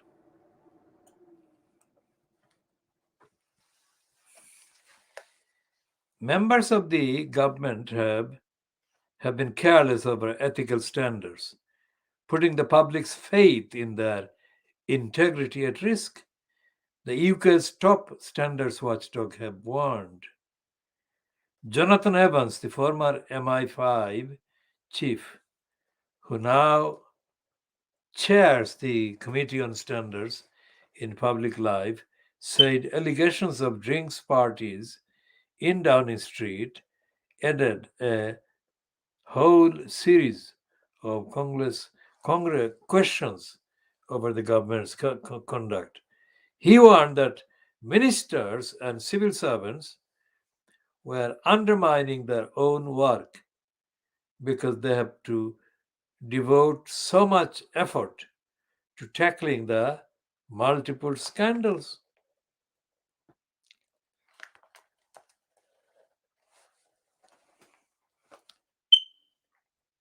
Lord Evans told the Commons Public Administration Committee and Constitutional Affairs Committee, "We have seen a whole series of issues over the last few months. The Owen Patterson affair, the attempt to change the rules over standards investigations, is in the middle of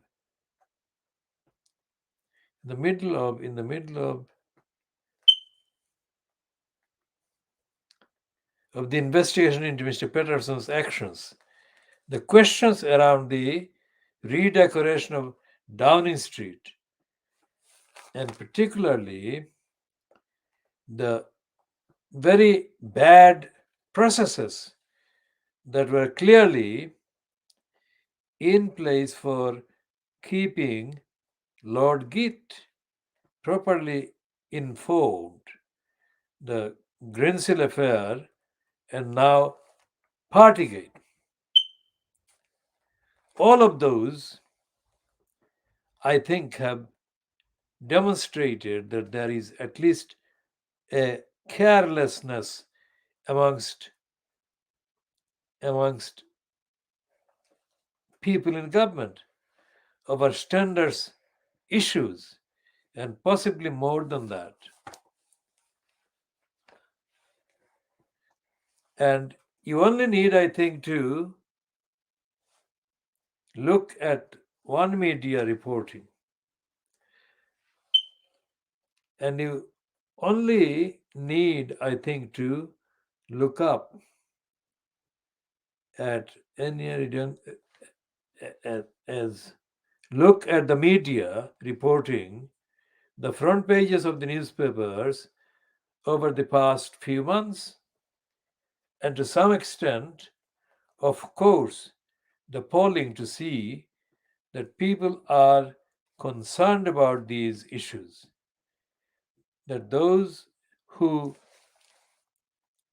are being paid to undertake public roles should be living up to the standards that they profess to live up to. Now, who is this person they're quoting? It's Ellis.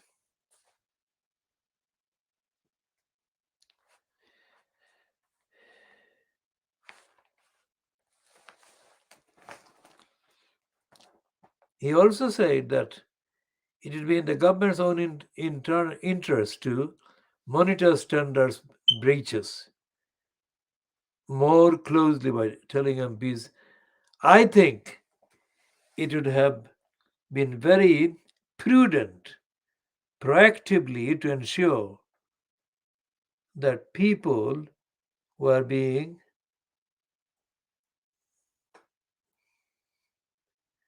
careful about those things in advance.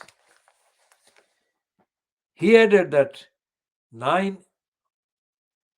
reading that again, he added that ministers should consider asking lawyers to investigate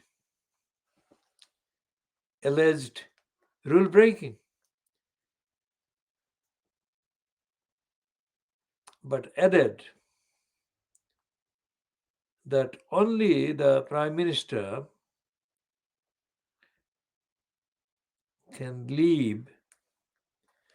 Now, reading that again, but added that only the Prime Minister can have the final authority to deliver a verdict on whether someone accused should stay in their job. Separately, Mr. Johnson's independent advisor on ministerial, so advisor on ministerial interests, Lord Gitt, has said that he expected to offer. Read that again. Separately, Mr. Johnson's independent advisor on ministerial interests, Lord Gitt, had said that he expects his office to be given considerably greater authority, independence, and effect by the time he publishes his annual report in April.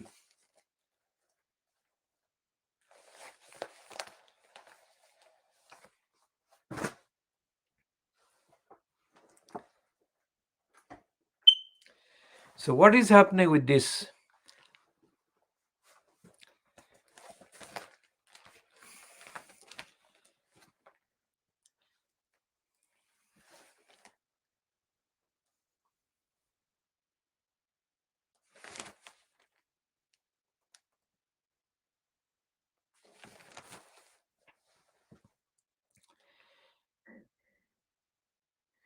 So, this is Paul Waugh, who is described as the I newspaper's chief political commentator.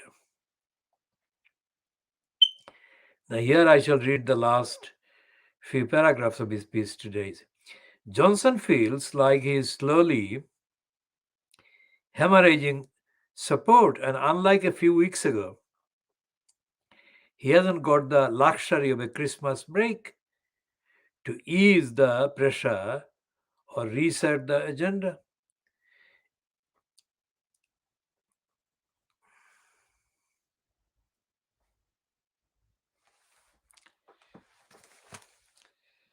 At the very least, he may have to admit in PMQs today that he was indeed at the number 10 drinks event, apologize, and then say it is up to the independent inquiry to judge him and short terms, to judge him and others. Even if his backbenchers are reluctant to stage a leadership challenge while Omicron still stalks the head office of money, the head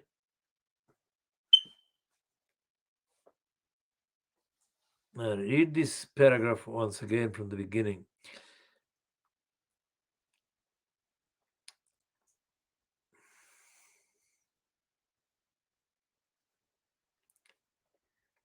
Even if his backbenchers are reluctant to stage a leadership challenge, while Omicron still stalks the land, many fear the public may well take disciplinary action as their own Red Henry bellows. No, disciplinary action of their own at the ballot box in this local election. Even if his backbenchers are reluctant to stage a leadership challenge, while Omicron still stalks the land, many fear that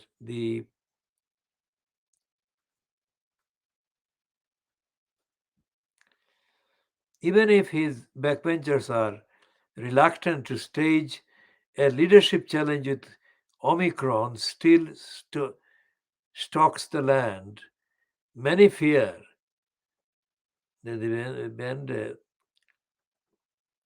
even if his backbenchers are reluctant to stage a leadership challenge while Omicron still stalks the land, many fear the public may well take disciplinary action of their own at the next ballot he tries on May's local election. When a punch-drunk Michael Ellis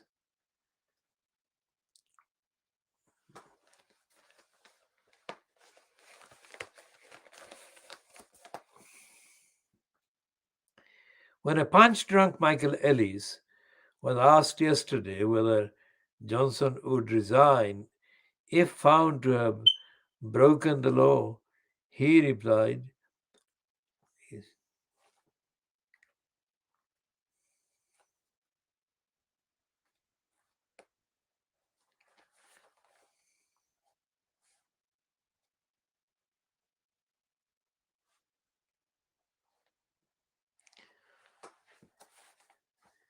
when a punch-drunk Michael Ellis was asked yesterday whether Johnson would resign if found to have broken this law, Michael Ellis, replied, "It's an entirely hypothetical position, shung by the unpresent."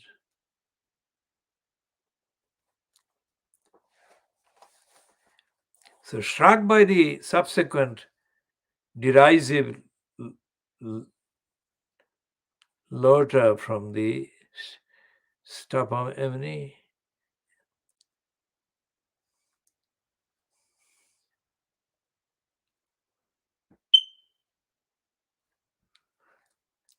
so when a punch-drunk Michael Ellis was asked yesterday whether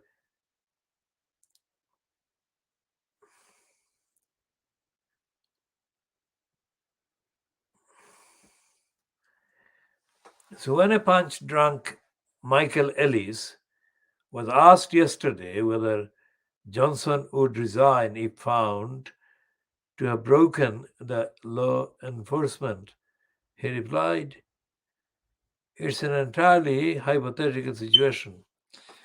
It's an entirely hypothetical situation, or no, hypothetical position.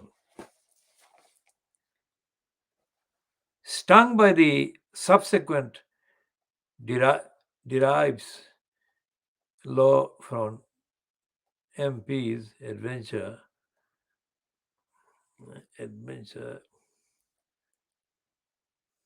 So,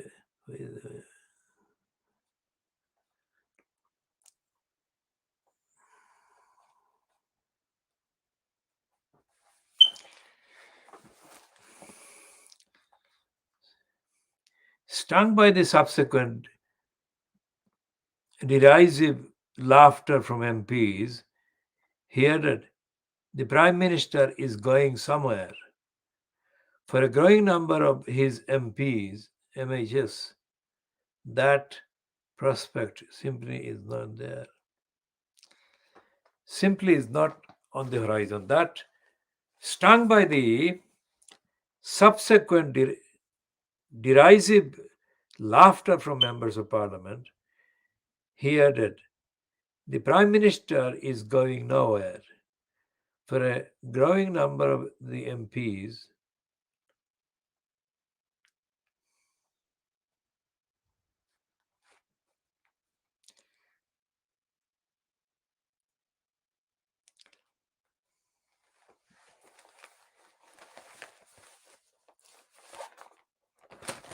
so what is happening in the Fleet Street cover up?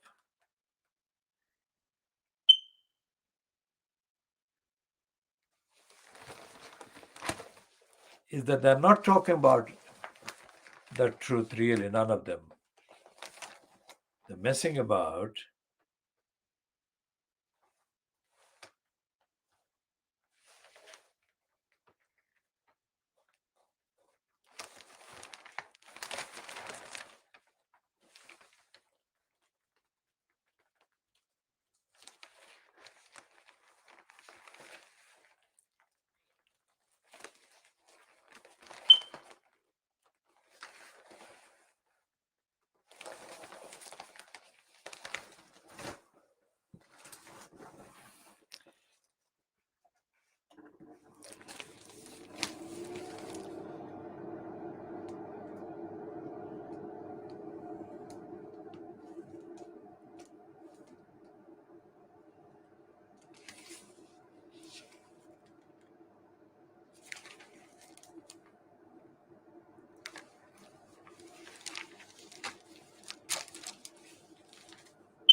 So this so-called straight-talking Don Nielsen in the Star is absolutely typically idiotic.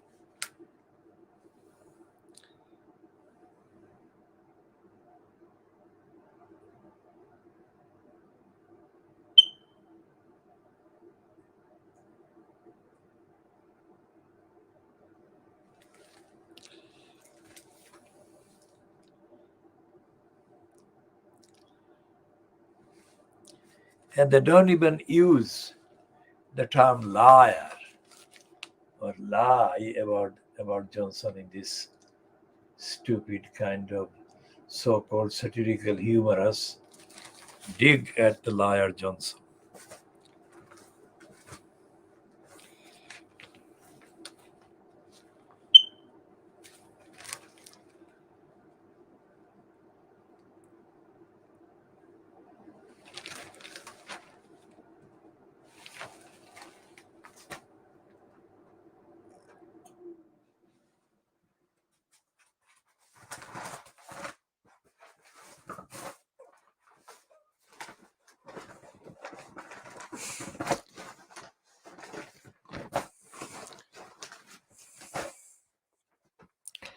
As based on the Prime Minister's questions, let's see if there is any follow-up to this online.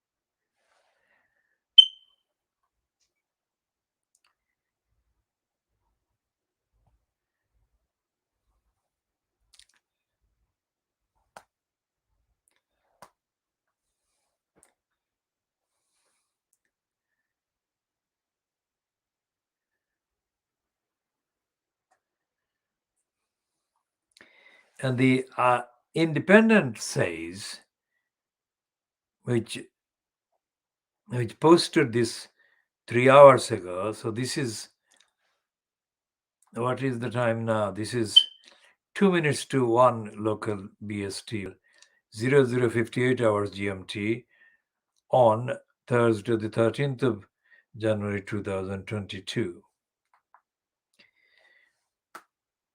So it says the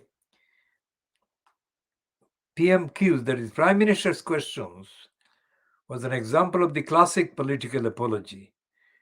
A sorry, not sorry editorial. It is quite something, even for Johnson, that the Prime Minister opened his statement to MPs saying, Mr. Speaker, I want to apologize, and then proceeded to do no such thing. Exactly.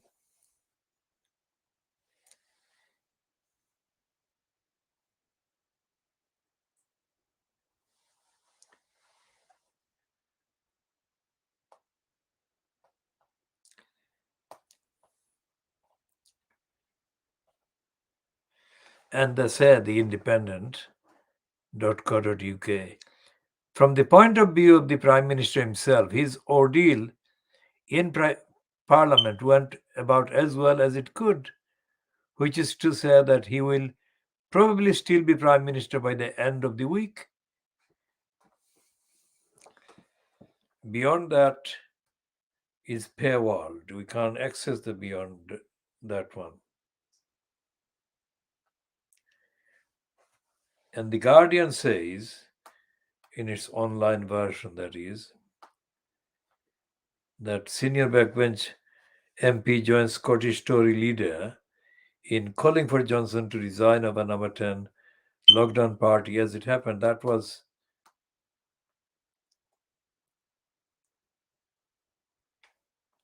just before 9 p.m.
Rishi Sunak's tepid support for Boris Johnson stands out like a sore thumb as he is backed by 26 cabinet ministers and fight to survive after groveling apology for attending party Partygate bash.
And there are quite a few items about the lies inherent in Boris Johnson's answer during the Prime Minister's questions.